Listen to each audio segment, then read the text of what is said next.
Hallelujah യേശുവേ ആരാധന. എൻ്റെ പ്രിയപ്പെട്ടവർ, എപ്പോഴും പ്രധാനപ്പെട്ട അറിയിപ്പുകൾ. ഒന്നാമത്തെ അറിയിപ്പെന്ന് പറയുന്നത് കൃപാസനത്തിലെ ഏറ്റവും വലിയ നേർച്ച ഉടമ്പടിയാണ്. ആ ഉടമ്പടിയിലുള്ള തിരികൾ, പച്ചയും നീലയും തിരികൾ, അത് ദൈവികമായ കൽപ്പിതമായിട്ട് പ്രാർത്ഥിച്ച് ദൈവം നമുക്ക് നൽകിയിട്ടുള്ള, പ്രാർത്ഥിച്ച് അനുഗ്രഹം പ്രാപിക്കാൻ വേണ്ടി ദൈവം നൽകിയ ഉടമ്പടി വിധി പ്രകാരമുള്ള തിരികളാണ്. അത് അങ്ങനെ ഉടമ്പടി തിരിയാണെന്ന രീതിയിൽ ആൾക്കാരെ തെറ്റിദ്ധരിപ്പിച്ചുകൊണ്ട് പച്ച നീലൻ തിരികൾ ആൾക്കാർ ചന്തയിൽ പുറത്ത് കൊണ്ടുവന്ന് കൊടുക്കുന്നുണ്ട്. എന്നിട്ട് അച്ഛൻ വെഞ്ചരിച്ചതാണെന്ന് പറയുന്നുണ്ട്. അതൊന്നും അച്ഛൻ വെഞ്ചരിച്ചതല്ല, അതവരുടെ കള്ളത്തരമാണ്. അവരെ ഒരു വിശുദ്ധി ഇല്ലാതെ സംസാരിക്കുന്ന പോലെ ഞാൻ കേട്ടിട്ടുണ്ട്. ഇവിടെ ചില സമയത്തൊക്കെ അവർ തമ്മിൽ തന്നെ വഴക്കുകളൊക്കെ ഉണ്ടാക്കുമ്പോൾ നമ്മുടെ തീർത്ഥാടന കേന്ദ്രത്തിനും അമ്മ മാതാവ് പ്രത്യക്ഷപ്പെട്ട് ദൈവികമായ സന്നിധാനത്തിൻ്റെ ഒരു വിശുദ്ധി സൂക്ഷിക്കാതെയൊക്കെ സംസാരിക്കുന്നുണ്ട്. അപ്പോൾ അത് ഭയങ്കര ബുദ്ധിമുട്ടായിട്ടുള്ള കാര്യം, പ്രാർത്ഥിക്കേണ്ട ഒരു വിഷയമാണത്. അതേസമയം നമ്മൾ ശ്രദ്ധിക്കേണ്ട വേറൊരു കാര്യം വെച്ചാൽ, ഇപ്പോൾ പോലീസ് തന്നെ ഇതിനകത്ത് ഇടപെട്ടിട്ടുണ്ട്. പോലീസ് പറഞ്ഞിരിക്കുന്നത് ഇവിടെ ഇത്രയും തിരികളിങ്ങനെ ആളിക്കത്തിക്കുമ്പോൾ ഈ ചൂട് കാലത്ത് തീപിടുത്തം ഉണ്ടായാൽ അച്ഛൻ സമാധാനം പറയുമെന്നാണ് പറഞ്ഞിരിക്കുന്നത്. അപ്പോൾ അതുകൊണ്ട് പോലീസിൻ്റെ നിർദ്ദേശപ്രകാരം നമ്മൾ ഈ തിരികത്തിക്കാൻ അനുവാദമില്ലാർക്കും. 15, അതായത് 50 മീറ്റർ ചുറ്റളവിൽ, കൃപാസനത്തിൻ്റെ 50 മീറ്റർ ചുറ്റളവിൽ തിരികത്തിക്കാൻ അവകാശമില്ല. അതായത് തിരികത്തിക്കാൻ പാടില്ല. അത് ഈ ഫയറിൻ്റെ വിഷയമാണത്. കയറി പിടിച്ചു കഴിഞ്ഞാൽ പിന്നെ മൊത്തം കത്തും ഈ സമയത്ത്. പിന്നെ എന്തെങ്കിലുമൊക്കെ സംഭവിച്ചു കഴിഞ്ഞിട്ട് പിന്നെ നമ്മൾ അച്ഛനെ കുറ്റം പറഞ്ഞൊരു കാര്യമില്ല. അപ്പം അതുകൊണ്ട് പോലീസ് തന്നെ ഇപ്പം തിരികത്തിക്കൽ നിരോധിച്ചിരിക്കുകയാണ്. അതുകൊണ്ട് ആരും തിരികത്തിക്കാൻ നിൽക്കരുത്. തിരികത്തിക്കാൻ വേണ്ടി ആരും തിരി വാങ്ങിക്കുകയും ചെയ്യരുത്. കാര്യം കത്തിക്കാൻ പറ്റത്തില്ല ഇവിടെ. ചിലർ പറയും തിരി കൊണ്ടുവന്ന് വെച്ചാൽ മതി, അവിടെ അങ്ങ് വെക്കാൻ പാടില്ല. അങ്ങനെ അനുവദിച്ചിട്ടില്ല ഇവിടെ. തിരി വെക്കാൻ പോലും അനുവദിച്ചിട്ടില്ല. ഉടമ്പടിക്ക് മാത്രമേ തിരിയുള്ളൂ. അത് ഓഫീസിൽ നിന്ന് ലഭിക്കും. അത് പ്രാർത്ഥിച്ച് വീട്ടിൽ കൊണ്ടുപോയിട്ടാണ് അത് കത്തിക്കേണ്ടത്. ഈ പ്രദേശത്തൊന്നും ചെയ്യാൻ പാടില്ല. പ്രത്യേകം ശ്രദ്ധിക്കണമെന്ന് ഓർപ്പിക്കുന്ന. അതുപോലെ തന്നെ ഇവിടെ പ്രാർത്ഥനയ്ക്ക് വരുന്നവർ വഴി പിടിച്ചു നിർത്തുക, അവരെ തിരി വാങ്ങിക്കാത്ത അസഭ്യം പറയുക, അങ്ങനെ കുറേ കംപ്ലൈൻറ്റുകൾ പോലീസിൽ പോയിട്ടുണ്ട്. അപ്പോൾ അത് നമ്മുടെ ധ്യാന കേന്ദ്രത്തിൻ്റെ ഒരു വിശുദ്ധി നഷ്ടപ്പെടുന്ന രീതിയിലാണ് ചില ആൾക്കാർ പെരുമാറുന്നത്. അത് എപ്പോഴും ശ്രദ്ധിക്കണം. ഇതിന് അച്ഛൻ വെഞ്ചരിച്ചാണെന്ന് പറഞ്ഞാണ് അവരെ അതൊക്കെ ചെയ്യണത്. അതൊക്കെ തെറ്റായ കാര്യങ്ങളാണ്. അങ്ങനെ ഒന്നും അച്ഛൻ പറഞ്ഞിട്ടില്ല. അതുപോലെ തന്നെ കൃപാസനത്തിൻ്റെ പേരിൽ സാമ്പത്തികമായ കാര്യങ്ങൾ ചോദിക്കുകയോ കൊടുക്കുകയോ ചെയ്യുന്നതൊന്നും അച്ഛൻ അറിയാത്ത വിഷയങ്ങളാണ്. അങ്ങനെ കൃപാസനത്തിൻ്റെ വിഷയങ്ങളല്ല. അതൊക്കെ അവർക്ക് പൈസ ഉണ്ടാക്കാൻ വേണ്ടി അവർ ചെയ്യുന്ന രീതിയിലുള്ള ഈ ഓൺലൈൻ തട്ടിപ്പുകളാണ്. അതിൽ വീഴരുതെന്ന് കൂടി പ്രത്യേകം ഓർപ്പിക്കുന്ന. മെയ് മാസം മാതാവിൻ്റെ മാസമാണ്. കൃപാസനത്തിൻ്റെ അനുഗ്രഹത്തിൻ്റെ 2 സീസണാണുള്ളത്. ഒന്ന് ഒക്ടോബർ മാസം ജോമാല റാലി, രണ്ടാമത്തെ മെയ് മാസം മാതാവിൻ്റെ വണക്കം ആൾക്കാർ ഏറ്റെടുത്ത് നടത്തുന്നതാണ്. അപ്പോൾ വണക്കം ഏറ്റെടുത്ത് നടത്താൻ ആഗ്രഹിക്കുന്ന ഒരു കൗണ്ടറിൽ നിന്ന് വണക്കത്തിൻ്റെ ചീട്ടുകൾ ലഭിക്കുന്നതാണ്. നിങ്ങളുടെ നിയോഗം അവിടെ എഴുതി കൊടുത്താൽ മതിയാകും. മൂന്നാമത്തെ അറിയിപ്പ്, വളരെ കൃത്യമായ രീതിയിൽ ഭംഗിയായിട്ട് ദൈവ പരിപാലനയോടുകൂടി ശുശ്രൂഷ ചെയ്യുന്ന 6 സിസ്റ്റേഴ്സ് നമുക്കുണ്ട്. അതിൽ 1-2 പേര് ഇപ്പോഴേ അവിടെ ശുശ്രൂഷ പൂർത്തിയായപ്പോൾ അവർ തിരിച്ചു പോവുകയാണ്. അപ്പോൾ ആ ഇടത്തിലേക്ക് ബഹുമാനപ്പെട്ട സിസ്റ്റേഴ്സിന് വരാവുന്നതാണ്. ആർക്കെങ്കിലും കൃപാസനത്തിൽ 1 വർഷം പ്രേക്ഷിത വേണ്ടി ചെയ്യണമെന്ന് ആഗ്രഹിക്കുന്ന ബഹുമാനപ്പെട്ട സിസ്റ്റേഴ്സിന് സഭയുടെ അനുഭവത്തോട് വരാവുന്നതാണ്. അവരുടെ പ്രൊവിൻഷ്യലിൻ്റെ കത്തോടു കൂടി കൃപാസനത്തിൽ വന്ന് ഒരു കൊല്ലം അവർ താമസിക്കാനുള്ള ഇടമുണ്ട്. മഠം പോലെയുള്ള ദൈവാരാധനയുടെ സ്ഥലമാണ്. അവർക്കവിടെ പ്രാർത്ഥിക്കാൻ കഴിയും. അവരുടെ ഇവിടുത്തെ ശുശ്രൂഷ കഴിഞ്ഞിട്ട് അവർക്ക് മഠത്തിലൊക്കെ പിന്തിരിഞ്ഞ് അവിടെ പ്രാർത്ഥിക്കാനും അവരുടെ സമർപ്പണ ജീവിതം കേടില്ലാതെ കണ്ടിന്യൂ ചെയ്യാനും കഴിയും. അപ്പോൾ അതുകൊണ്ട് ബഹുമാന സിസ്റ്റേഴ്സിന് പ്രത്യേക സ്വാഗതം കൃപാസനത്തിൽ ശുശ്രൂഷ ചെയ്യുന്നതിന് വേണ്ടി. പിന്നെ കൃപാസനത്തിൽ ഫ്രീ ആയിട്ട് സേവനം ചെയ്യുന്ന ഒത്തിരി നേഴ്സുമാരും മറ്റവർക്കുണ്ട്. അതായത് അവർ പത്രം മടക്കുകയും തിരി പൊതുകയും ഇങ്ങനെ കുറേ കാര്യങ്ങൾ ചെയ്യും. അപ്പോൾ അവർ 2 മാസമൊക്കെ ചിലപ്പോൾ ചെയ്യും, ചിലപ്പോൾ 3 മാസം ചെയ്യും. അങ്ങനെ ചെയ്യുന്നവർക്കും അതുപോലെ തന്നെ കൃപാസനത്തിൽ വന്ന് ജോലി ചെയ്യുന്നതിനുള്ള അത് മാനേജറുമായിട്ട് കണ്ടാൽ മതി. അതിനുള്ളവർക്ക് സൗകര്യപ്പെടുത്തി തരുന്നതായിരിക്കും. കുറേ ചെറുപ്പക്കാർ വരുന്നുണ്ട്. അപ്പോൾ അവർ ചിലപ്പോൾ യൂറോപ്പിലൊക്കെ പോകാൻ വേണ്ടി നിൽക്കുന്ന ഒരു സമയമാകും. അപ്പോൾ അവരുടെ പ്ലെയിൻ ടിക്കറ്റ് ആകുന്നവരെ ആ ടൈം വരെ അവർ കൃപാസനത്തിൽ മാതാവിന് ശുശ്രൂഷ ചെയ്യുന്ന ഒത്തിരി പേരുണ്ട്. അതിലേക്ക് ആ കൂട്ടായ്മയിലേക്ക് നിങ്ങൾക്ക് സ്വാഗതം. മാനേജറുമായിട്ട് കോൺടാക്റ്റ് ചെയ്യുക. പിന്നെ അതുപോലെ തന്നെ കൃപാസനത്തിൻ്റെ ശുശ്രൂഷ അമ്മയുടെ പ്രത്യക്ഷീകരണത്തിൻ്റെ സമർപ്പണ ജീവിതം നയിക്കാൻ വേണ്ടി ഇപ്പം ജോമോൾ സിസ്റ്ററിനെ പോലെ ഇവിടെ സ്ഥിരമായിട്ട് ഇപ്പോൾ 12 കൊല്ലം അവർ വന്നിട്ട് അവർ വന്ന ശേഷം ഒത്തിരിയേറെ മാറ്റങ്ങൾ ആ ശുശ്രൂഷ മേഖല ഉണ്ടായിട്ടുണ്ട്. അതുപോലെ കൃപാസനത്തിൻ്റെ മിഷൻ ഏറ്റെടുത്തിട്ട് ചെയ്യാൻ ആഗ്രഹിക്കുന്ന ആ പ്രായമുള്ളവരിൽ നിന്ന് അതുപോലെ അപേക്ഷകൾ ക്ഷണിക്കുന്നുണ്ട്. അവർ ഈ നമ്പറിൽ വിളിക്കേണ്ടതാണ് 8281297511.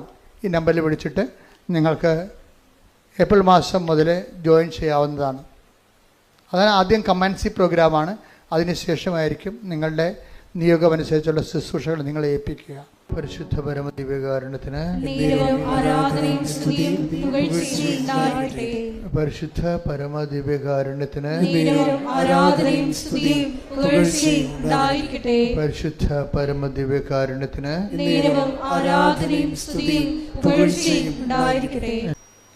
വെള്ളത്തിൻ്റെ ഒഴുക്കിനുള്ള പ്രകൃതി നിയമം ഒഴുക്കിനെ തടയാതിരിക്കുക എന്നുള്ളതാണ്.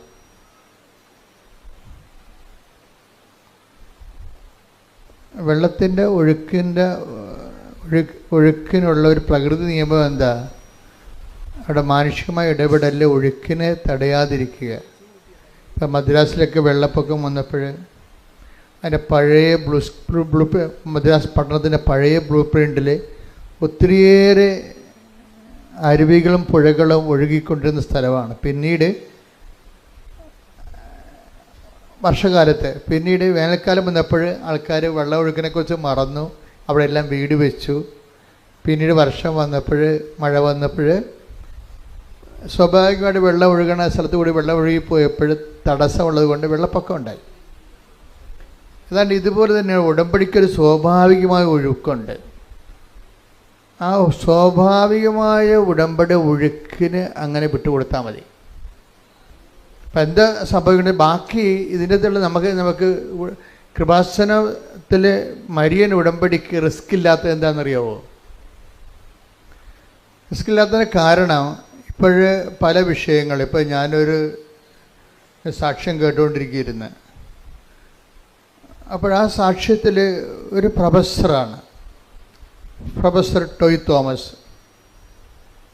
അപ്പം അദ്ദേഹത്തിൻ്റെ വൈഫിനാണ് അസുഖം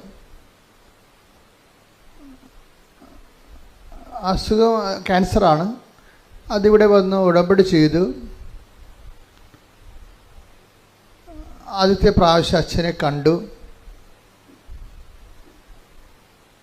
പിന്നെ കാര്യമായ ഒരു ഭേദം ഈ രോഗത്തിനുണ്ടാകുന്നുണ്ട്. അപ്പോൾ വീണ്ടും അവർ ഇവിടെ അച്ഛനെ കാണാൻ വന്നു. അപ്പോൾ ഓഫീസിൽ നിന്ന് പറഞ്ഞു 90 പ്രാവശ്യം കണ്ടതിന് ശേഷം പിന്നീട് 90 ദിവസം കഴിഞ്ഞിട്ടില്ല, അപ്പോൾ അവിടെ കാണാൻ പ്രയാസമാണെന്ന് പറഞ്ഞ് അവർ പറഞ്ഞ് മടക്കി വിട്ടു. അത് കറക്റ്റായ കാര്യമാണ്. ഒരു പ്രാവശ്യം കണ്ടു കഴിഞ്ഞാൽ പിന്നീട് കാണണമെങ്കിൽ കാര്യം ഉടമ്പടി എന്ന് പറയണത് അച്ഛനെ കാണുന്നതല്ല പ്രശ്നം, അവൻ പറയണത് പോലെ ചെയ്ത് ജീവിക്കുന്ന വിഷയമാണ്. അവിടെ അച്ഛനെ കാണുന്നൊരു വിഷയം അവിടെ ഇന്നത്തെ ഇല്ല. പിന്നെ എമർജൻസി ചില കാര്യങ്ങൾ നമ്മൾ കാണുന്നതേ ഉള്ളൂ.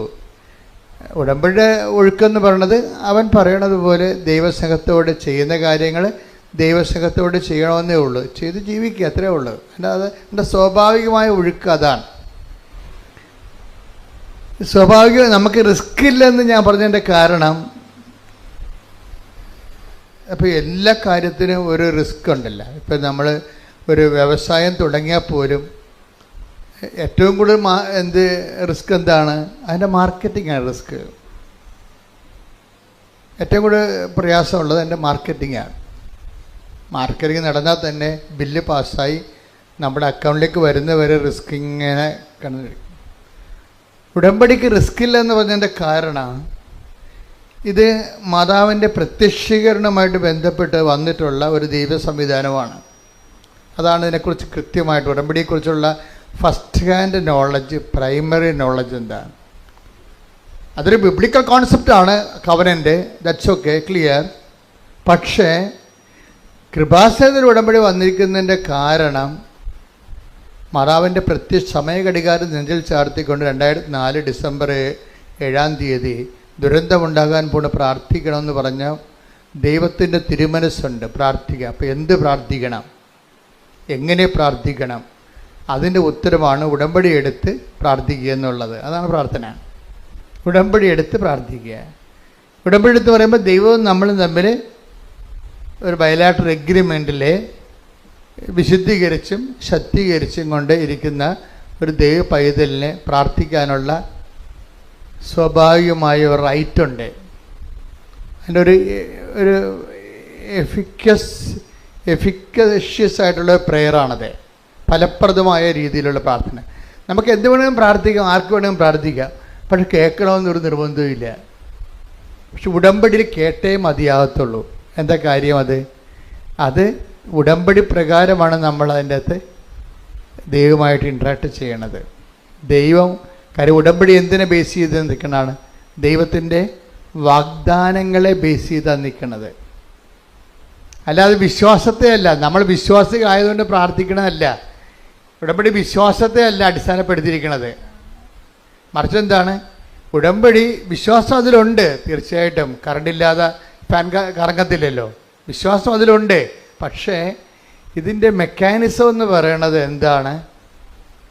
അത് മാതാവിൻ്റെ പ്രത്യക്ഷീകരണം ആരുടെ സബ്ജക്റ്റാണ്?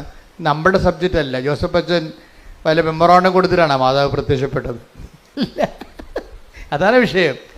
അതെപ്പോഴും നിങ്ങൾ അതിനെക്കുറിച്ച് എൻ്റെ ലളിതമായ വശങ്ങളെ ലളിതമായിട്ട് മനസ്സിലാക്കണം. ഇത് മുഴുവൻ റിസ്ക് കവർ ചെയ്യണ ദൈവത്തിൻ്റെതാണ്. ഇതാണ് ഞാൻ പറഞ്ഞത്. ഉടമ്പടി ഒരു സ്വാഭാവികമായ ഒഴുക്കാണ്. അതിൻ്റെ ഒഴുക്കിനകത്ത് നിങ്ങൾ ഒഴുകിയാൽ മതി. ബാക്കി ചെയ്യേണ്ടതെല്ലാം കർത്താവ്. റിസ്ക് നമുക്കില്ല അതിൻ്റെ അത്. എന്താ കാര്യം? ദൈവത്തിൻ്റെ ഒരു ആവശ്യമാണ്. എന്ത്? മാതാവിൻ്റെ പ്രത്യക്ഷീകരണം സഭ ഏറ്റെടുക്കുക എന്നുള്ളത്. എന്തിനാണ്? സഭ മാതാവിനെ അംഗീകരിക്കുകയും അതുപോലെ തന്നെ മാതാവിൻ്റെ മാതൃക അനുഷ്ഠിക്കുകയും ചെയ്യുന്നത് ഏറ്റവും കൂടുതലുള്ളത് കത്തോലിക്ക സഭയിലാണ്. അത് നിങ്ങൾക്കറിയാം. അതുകൊണ്ടാണ് ഇത്രയും പ്രത്യക്ഷീകരണങ്ങളെല്ലാം ലൂർദ്, ഫാത്തിമ, മജ്ജിഗോറ, ഈ പ്രത്യക്ഷീകരണം എല്ലാം വരണത് കാത്തലിക് മേഖലയിലാണ് വരണത്. കാര്യം അമ്മ ഒരു വിഷയം സഭയോട് പറഞ്ഞാൽ അമ്മയെ വിശ്വസിക്കുകയും അമ്മയെ മധ്യസ്ഥയായിട്ട്, പ്രധാന മധ്യസ്ഥന്മാരൊത്തിരി പേരുണ്ട് നമുക്ക്. വിശുദ്ധന്മാരെല്ലാം മധ്യസ്ഥന്മാരാണ്. ശരിക്കും നമുക്ക് തന്നെ മധ്യസ്ഥം വഹിക്കാം. വിശുദ്ധിയും മെനയുള്ളവരാണെങ്കിൽ നമ്മുടെ പ്രാർത്ഥനയും ദൈവം മധ്യസ്ഥമായിട്ട് കേൾക്കും. പക്ഷേ അമ്മ ഇവിടെ ദൈവത്തിനും മനുഷ്യനും ഇടയിലുള്ള ഏകമധ്യത്തിന് യേശുക്രിസ്തുവാണ്. പക്ഷേ മാനുഷികമായ കാര്യങ്ങൾക്കുള്ള, രക്ഷാകരമായ കാര്യമല്ല, മാനുഷ്യമായ കാര്യങ്ങളില്ലേ? നമുക്ക് വീടില്ല, ജോലിയില്ല, വിവാഹം ഒക്കണില്ല, മക്കളില്ല, രോഗമാണ്. ഇതൊക്കെ മാനുഷിക കാര്യമല്ലേ? ഏകരക്ഷകൻ എന്ന കൺസെപ്റ്റ് ഈ മനുഷ്യൻ്റെ വീണ്ടെടുപ്പ് നടത്തിയ ദേശമാണ്. അതിന് ഒരു കോംപ്രമൈസും ഇല്ലത്. കർത്താവല്ല, വേറെ ആരും അവിടെ ഇല്ല. ആ സ്പേസിൽ ഏകരക്ഷകനായിട്ട് ക്രിസ്തു മാത്രമേ ഉള്ളൂ.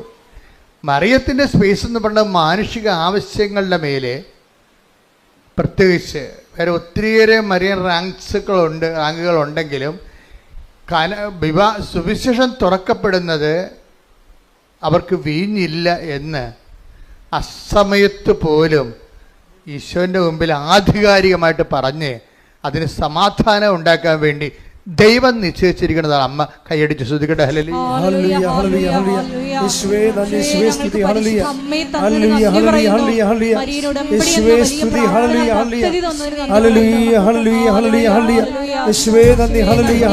നമ്മൾ രണ്ട് പോയിന്റ്സിലാണ് വ്യക്തത വന്നിരിക്കുന്നത്. ഒന്നെന്താണ്?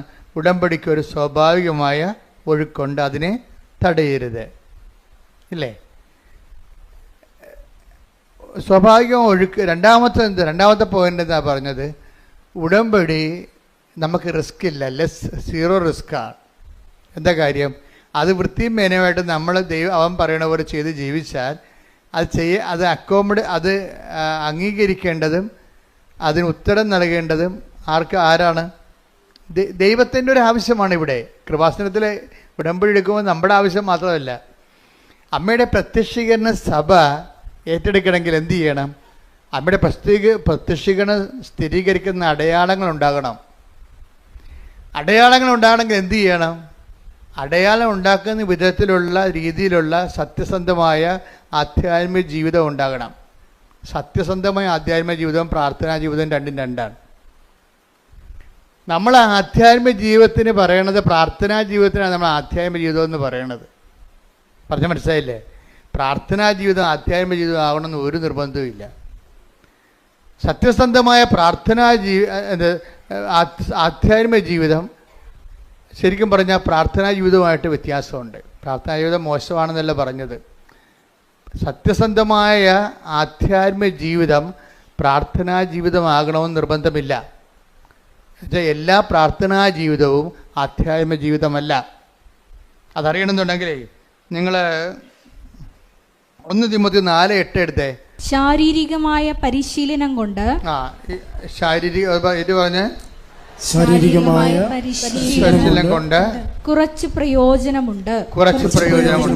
എന്നാൽ ആത്മീയത എല്ലാവിധത്തിലും വിലയുള്ളതാണ്. എന്തുകൊണ്ടെന്നാൽ അത് ഈ ജീവിതത്തെയും വരാനിരിക്കുന്ന ജീവിതത്തെയും സംബന്ധിക്കുന്ന വാഗ്ദാനങ്ങൾ ഉൾക്കൊള്ളുന്നു. അപ്പോൾ വാഗ്ദാനങ്ങളിലെ ഈ ജീവിത ആധ്യാത്മികതയിൽ 2 ഘടകങ്ങളുണ്ട്. ഒന്നെന്താണ്?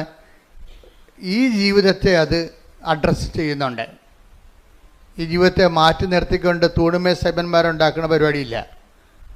ഇപ്പം ചില ആൾക്കാർ സമൂഹത്തിൽ നിന്ന് പൂർണ്ണമായിട്ട് വിട്ടുമാറിയിട്ട് ജീവിതത്തിൻ്റെ മുഴുവനും ആഗ്രഹങ്ങൾ ബലി ചെയ്തുകൊണ്ട് സമൂഹത്തിൽ തന്നെ സ്വയം ഡിപ്രൈവ്ഡായിട്ട് വേറെ ഒരു ലോകത്ത് സ്വന്തം ഈശ്വരാനുഭവത്തിലേക്ക് പോകുന്ന അങ്ങനെ ഒരു സംഭവം ബൈബിളിലില്ല.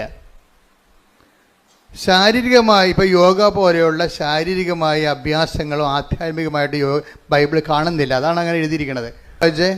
ശാരീരികമായ പരിശീലനം ശാരീരികമായ പരിശീലനം അതൊക്കെ ഒരു ഫിസിക്കൽ എക്സർസൈസാണ്. It's okay. ഫിസിക്കൽ എക്സർസൈസും ആധ്യാത്മികതയും തമ്മിൽ യാതൊരു ബന്ധവുമില്ല. അതാ വിഷയം. ബൈബിൾ ആധ്യാത്മികതയാണ് ഞാൻ സംസാരിക്കുന്നത്. ഫിസിക്കൽ എക്സർസൈസ് അങ്ങനെ പലതരത്തിലുള്ള യോഗാസനങ്ങളുണ്ടാകും, അതുപോലെ. പക്ഷേ അതും ബൈബിളുമായിട്ട് ആധ്യാത്മികതയുമായിട്ട് ബന്ധമില്ല. ഒന്നിനു വായിച്ച ഭാഗം. ശാരീരികമായ പരിശീലനം കൊണ്ട് കുറച്ച് പ്രയോജനമുണ്ട്. അതെ. എന്നാൽ ആത്മീയത എല്ലാവിധത്തിലും വിലയുള്ളതാണ്. എന്തുകൊണ്ടെന്നാൽ അത് ഈ ജീവിതത്തെയും വരാനിരിക്കുന്ന ജീവിതത്തെയും സംബന്ധിക്കുന്ന വാഗ്ദാനങ്ങൾ ഉൾക്കൊള്ളുന്നു. ഇതിനാണ് ഉടമ്പടി എന്ന് പറയണത്. ഉടമ്പടിയുടെ ബേസ്മെന്റ് എന്താണ്? വാഗ്ദാനമല്ലേ. ഉടമ്പടിയുടെ ബേസ്മെന്റ് എന്താണ്? വാഗ്ദാനമാണ്. ഉടമ്പടി എന്തിനാണ് ആശ്രയിച്ചിരിക്കുന്നത്? ഉടമ്പടിയുടെ ഓരോ വിഷയങ്ങൾക്കും കറസ്പോണ്ടിങ് ആയിട്ടുള്ള 8840-50 വാഗ്ദാനങ്ങളുണ്ട് ബൈബിളിൽ. 8855 വാഗ്ദാനങ്ങൾ ബൈബിളുണ്ടെന്ന് പറയുന്ന ബൈബിൾ പണ്ഡിതന്മാരുണ്ട്. അപ്പോൾ ഈ ദൈവം ക്യാഷ് ആൻഡ് കൈൻഡായിട്ട് ഈ ജീവിതത്തെയും നിത്യജീവിതത്തെയും ബാധിക്കുന്ന നമുക്ക് കിട്ടുന്ന ആനുകൂല്യങ്ങളെ ദൈവം പ്രഖ്യാപിച്ചിരിക്കുന്ന വാഗ്ദാനത്തിൻ്റെ രീതിയിലാണ്. വാഗ്ദാനം. അപ്പോൾ ഈ വാക്കിൻ്റെ ഉള്ളിലാണ് ദൈവം ദാനം വെച്ചിരിക്കുന്നത്. അപ്പം നമ്മൾ ഉടമ്പടിയിലൂടെ നമ്മൾ എന്താ ചെയ്യണത്? ഈ വാക്കിൻ്റെ ഉള്ളിലിരിക്കുന്ന ദാനത്തെ പുൾ ഔട്ട് ചെയ്യാൻ പ്രോമിസ് തരേ ഞാൻ പുസ്തകത്തിൽ എഴുതിയിട്ടുണ്ട്. എൻ്റെ പ്രൊമിത്തരെ. പ്രോമിസ് മീൻസ് അതിൻ്റെ മൂലം എന്താണ്? ലാറ്റിനാണ്. പ്രോമിസ് എന്നുള്ള ഇംഗ്ലീഷ് വാക്കിൻ്റെ മൂലം, അതിൻ്റെ റൂട്ട് എന്ന് പറഞ്ഞാൽ ലത്തീൻ വാക്ക് പ്രൊമിത്തരെ. പ്രൊമിത്തരയുടെ റൂട്ട് മീനിങ് ആണ് ടു പുൾ ഔട്ട്, വലിച്ചു പുറത്തെടുക്കുക. വലിച്ചു പുറത്തെടുക്കണമെങ്കിൽ എന്ത് ചെയ്യണം? ബലം ഉണ്ടാകണം. എന്ത് ബലമാണ്? ജിംനാസ്റ്റിക് ബലമല്ല, ആത്മീയ ബലമുണ്ടാകണം. ദൈവത്തിൻ്റെ വാഗ്ദാനങ്ങൾ പ്രാപിക്കാൻ വേണ്ടി നമുക്ക് ശാസ്ത്രീയമായിട്ട് എന്താ ഉണ്ടാകേണ്ടത്? ആത്മീയ ബലമാണ് ഉണ്ടാകേണ്ടത്. ദൈവത്തിൻ്റെ വാഗ്ദാനം പ്രാപിക്കാൻ വേണ്ടി അതുകൊണ്ടാണ് പൗലോസ് പറയണത് ശാരീരിക കൊണ്ട് കുറച്ച് പ്രയോജനമൊക്കെ ഉണ്ടെന്ന്. ഒരു ഡിസിപ്ലിൻ കിട്ടുമായിരിക്കും, പക്ഷേ ലക്ഷ്യം സാധിക്കും. അത് മാർഗമല്ലേ? അതൊക്കെ മാർഗമാണ്. ലക്ഷ്യം എന്താണ്? ലക്ഷ്യം സാധിക്കുന്ന എന്ത് വേണം? ആധ്യാത്മികത എല്ലാത്തിലും പ്രധാനപ്പെട്ടതാണ്. അതെന്താണ്? അത് ഈ ജീവിതത്തിൻ്റെയും വരാൻ പോകുന്ന ജീവിതത്തിൻ്റെയും വാഗ്ദാനങ്ങളെയാണ് അടിസ്ഥാനപ്പെടുത്തുന്നത്. വാഗ്ദാനം എത്രയാണ്? 8850 വാഗ്ദാനങ്ങൾ, അല്ലെങ്കിൽ 55 വാഗ്ദാനങ്ങൾ. അതിലെന്തെല്ലാം ഉണ്ട്? ഈ ജീവിതമുണ്ട്, പിന്നെ വരാനിരിക്കുന്ന ജീവിതമുണ്ട്. ഇപ്പോൾ ഈ വരാനിരിക്കുന്ന ജീവിതത്തെയാണ് ഉടമ്പടി കാർക്കശ്യമായിട്ട്, ഇപ്പോൾ ചിലർ പണ്ട് ഞാൻ പറഞ്ഞിട്ടുണ്ടായി, അതായത് ഉടമ്പടി എന്ന് പറയുന്നത് നിത്യതയിലേക്കുള്ള എക്സ്പ്രസ് ഹൈവേ ആണെന്ന് പറഞ്ഞു. പ്രൊഫസർ ടോയ് തോമസ് ഇത് റീകോട്ട് ചെയ്യുന്നുണ്ട്. എന്താണ്? അച്ഛൻ പറഞ്ഞിട്ടുണ്ട് ഉടമ്പടി എന്ന് പറയുന്നത് നിത്യതയിലേക്കുള്ള എക്സ്പ്രസ് ഹൈവേ ആണെന്ന്. എന്താ കാര്യം? ഉടമ്പടിയിൽ അവൻ പറയണത് പോലെ ചൊല്ലുകയല്ല, പിന്നെ എന്താണ്? ചെയ്യുകയാണ്. ഇപ്പം നിത്യത എന്ന് പറയുന്ന വിഷയത്തിൽ ചെയ്യുക എന്നുള്ള കോൺസെപ്റ്റും ആയിട്ട് ലിങ്ക് ചെയ്തിരിക്കുകയാണ്. നിത്യത നമ്മൾ ചെല്ലുന്നതിലല്ല ഇരിക്കുന്നത്, പിന്നെ എന്തിലാണ്? ചെയ്യുന്നതിലാണ് ഇരിക്കുന്നത്. അനന്തരം രാജാവ് തന്റെ വലതുഭാഗത്തുള്ളവരോട്, ഈശോ വീണ്ടും വിജയശ്രീ ലാളിതനായി യുഗാന്ത്യത്തിലെ യുഗങ്ങളുടെ രാജാവായി എഴുന്നള്ളുന്നതിനെ കുറിച്ച് പറയുന്നതാണ്. കർത്താവിന്റെ രണ്ടാം വരവിനെ കുറിച്ച് പറയുന്നതാണ്. എന്താണ്? അനന്തരം രാജാവ് തന്റെ വലതുഭാഗത്തുള്ളവരോട് അരുൾ ചെയ്തു, എന്റെ പിതാവിനാൽ അനുഗ്രഹിക്കപ്പെട്ടവരെ വരുവിൻ. ലോകസ്ഥാപനം മുതൽ നിങ്ങൾക്കായി സജ്ജമാക്കിയിരിക്കുന്ന രാജ്യം അവകാശപ്പെടുത്തുവിൻ. ഈ രാജ്യം അവകാശപ്പെടുമ്പോഴാണ് രക്ഷിക്കപ്പെടുന്നത്. അല്ലാതെ വെള്ളം കോരി ഏതെങ്കിലും തൊടി പൊങ്ങി വരുമ്പോൾ രക്ഷിക്കപ്പെടത്തില്ല. അതെപ്പോഴും നമ്മൾ അറിയണം. വൃത്തിമേനയായിട്ട് ബൈബിൾ അറിയണം, അല്ലെങ്കിൽ അബദ്ധത്തിൽ പോയി ചാടും. ഏതെങ്കിലും വെള്ളത്തിൽ ഇപ്പോൾ പൊങ്ങി വരുമ്പോൾ രക്ഷിക്കപ്പെടത്തില്ല. രക്ഷിക്കപ്പെടണമെന്നുണ്ടെങ്കിൽ അവസാന നിമിഷങ്ങളിൽ ആ രാജ്യം കൈവശമാക്കണം. ഇതെല്ലാം ബാക്കിയുള്ള എല്ലാ സംരംഭങ്ങളും ഒരു മാർഗ്ഗങ്ങളാണ്. ലക്ഷ്യം സാധിക്കണമെങ്കിൽ തന്നെ ലക്ഷ്യം സാധിച്ചൊന്ന് നമ്മൾ പരീക്ഷ പഠിക്കാൻ തുടങ്ങിയിട്ടില്ല, അതുകൊണ്ട് മുമ്പ് തന്നെ സർട്ടിഫിക്കറ്റ് കിട്ടിയുള്ള അവസ്ഥ. അതെന്ത് കള്ള സർട്ടിഫിക്കറ്റ് ആയിരിക്കും? നമ്മൾ പഠിക്കാൻ തുടങ്ങിയിട്ടില്ല, നമ്മൾ 10ാം ക്ലാസ് ചേർന്നിട്ടേ ഉള്ളൂ. അപ്പം തന്നെ 10ാം ക്ലാസ്സിന് സർട്ടിഫിക്കറ്റ് കിട്ടിക്കണേ രക്ഷിക്കപ്പെട്ടെന്ന് പറയും. അത് കള്ള സർട്ടിഫിക്കറ്റ് അല്ലേ അത്? അപ്പോൾ അത് അനന്തരൻ രാജാവ്, ഇതിനെക്കുറിച്ചൊക്കെ ബുദ്ധി ഉണ്ടാകണം, ഇതൊക്കെ മനസ്സിലാക്കാനുള്ള കഴിവുണ്ടാകണം. എന്താ ഒന്നിനു വായിച്ചേ? അനന്തരൻ രാജാവ് തന്റെ വലതുഭാഗത്തുള്ളവരോട് അരുൾ ചെയ്യും, എന്റെ പിതാവിനാൽ അനുഗ്രഹിക്കപ്പെട്ടവരെ വരുവിൻ.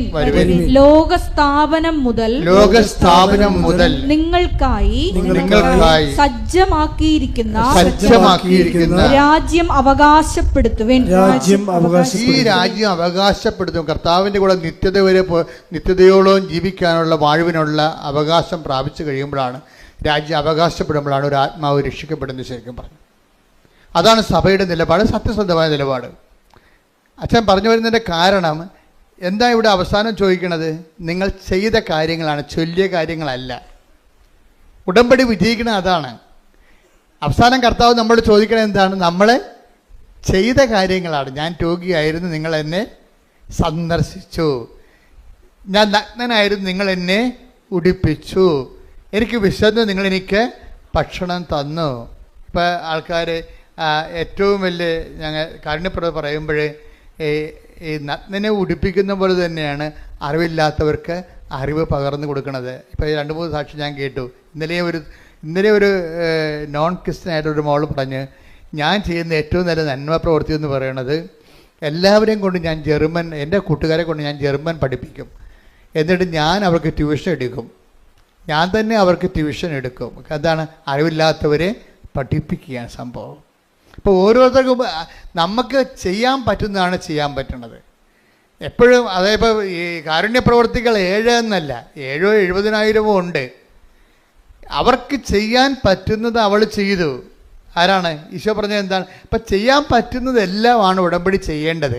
ഇപ്പം യൂദാസ് പറഞ്ഞില്ലേ, വൈ ദിസ് വേസ്റ്റ് എന്ന് ചോദിച്ചില്ലേ? കർത്താവിൻ്റെ പദാന്തികത്തിൽ ബെഥനിയിലെ മറിയം സുഗന്ധം പൂശിയപ്പോൾ എന്താ പറയുന്നത്? Why this waste? എന്തിനാണ് ഈ ഇങ്ങനെ വേസ്റ്റ് ആക്കണ പണം? പാവത്തിന് കൊടുക്കാൻ പാടില്ല എന്ന് ചോദിക്കുമ്പോൾ കർത്താവിൻ്റെ ഉത്തരവ് എന്താണ്? അവൾക്ക് ചെയ്യാൻ take the word of God. മർക്കോസ് 14:8 ഇവൾക്ക് സാധിക്കുന്നത് ഇവൾ ചെയ്തു. എന്റെ സംസ്കാരത്തിന് വേണ്ടി ഇവൾ എന്റെ ശരീരം മുൻകൂട്ടി തൈലം പൂശുകയാണ് ചെയ്തത്. അപ്പൊ ഈശോ അഡ്മിറ്റ് ചെയ്തിരിക്കുന്നത് 7 കാരുണ്യ പ്രവൃത്തികളല്ല, എന്താണ്? ഓരോരുത്തർക്കും ഇവിടെ 700 കോടി മനുഷ്യരുണ്ടെങ്കിൽ 700 കോടി മനുഷ്യർക്കുള്ള 700 കോടി സാധ്യതകളുണ്ട്. നിങ്ങൾക്ക് ചെയ്യാം. ഇപ്പോൾ ആ മാളെന്ത് ചെയ്യുന്നതിനെ പറഞ്ഞ അശ്വതി എന്താ പറഞ്ഞത്? എനിക്ക് ജർമ്മൻ പഠിപ്പിക്കുന്നതാണ് എൻ്റെ ഒരു സാധ്യത. അതുകൊണ്ട് ഞാൻ എൻ്റെ കൂട്ടുകാരെ വിളിച്ചിരുത്തിയിട്ട് അവർക്ക് ജർമ്മൻ B1 പഠിപ്പിച്ചു കൊടുക്കും. നമ്മൾ BT പാസ്സായതാണ്. അപ്പോൾ അതുകൊണ്ട് B1 പഠിപ്പിച്ചു കൊടുക്കും. ഉടമ്പടിയിൽ എന്തുമാത്രം നന്മ പ്രവർത്തികളാണ് നടക്കുന്നത്. കഴിഞ്ഞ ദിവസങ്ങളിലേ ജുബിൻ എന്നും പറഞ്ഞൊരു സാക്ഷിയുണ്ട്. എഞ്ചിനീയറിംഗ് സ്റ്റുഡൻ്റാണ്. 4 സപ്ലി ഉണ്ടായിരുന്നു കക്ഷിക്ക് ഉടമ്പടി എടുക്കുമ്പോൾ. അപ്പോൾ ഉടമ്പടി എടുത്തു കഴിഞ്ഞപ്പോൾ പുള്ളി അത് 7 സപ്ലി ആയിട്ട് കൂടി. അപ്പോൾ ജുബിൻ പറഞ്ഞേ അത് ഞാൻ മൈൻഡ് ചെയ്യില്ല. എന്താണ്? ഇപ്പം മാതാവിൻ്റെ കൂടെ ഉണ്ടല്ലോ. അപ്പോൾ ഉടമ്പടി എടുക്കുമ്പോൾ ഒരാളിനോടാണ് ചിലപ്പോൾ ഫസ്റ്റിൽ വണ്ടി ഒന്ന് അല്പം പുറകോട്ട് പോകും. മനസ്സിലായില്ലേ? എപ്പോഴും ശ്രദ്ധിച്ചേക്കണം. പക്ഷെ അത് നല്ല ജ്ഞാനമുള്ളത് കാരണം ഇവന് നല്ലൊരു ജ്ഞാനമുണ്ട്. അവൻ്റെ പഠിപ്പിനത്തെ ജ്ഞാനമുണ്ട്. അതുകൊണ്ട് എനിക്ക് കുഴപ്പമില്ല. അമ്മ ഉണ്ടല്ലോ കൂടെ. ഇപ്പം സപ്ലി കൂടിയേ 3 സപ്ലി കൂടി. പരീക്ഷയുടെ അരിയർ വന്ന് കൊടിച്ചിക വന്ന് തോറ്റു. 7 നേരത്തെ 4 തോറ്റുള്ളൂ. ഇപ്പോൾ 7 തോറ്റു. പക്ഷെ അതുകൊണ്ട് അവന് പ്രശ്നമില്ല. പല ആൾക്കാർക്കും പ്രശ്നം ഇതാണ്, അയ്യോ ഞാൻ ഉടമ്പടി എടുത്തല്ലോ എന്നിട്ടിപ്പോൾ മുമ്പത്തൊക്കെ കടമായല്ല, മുമ്പത്തൊക്കെ പ്രശ്നമായല്ല എന്നല്ല. അങ്ങനെയല്ല. ഉടമ്പടി എടുത്തപ്പോൾ എന്താ ഉള്ളത്? അവൻ പറഞ്ഞ കറക്റ്റാണ് കാര്യം. ഇപ്പോൾ ഈ അമ്മ എൻ്റെ കൂടെ ഉണ്ടല്ലോ ഒന്ന്.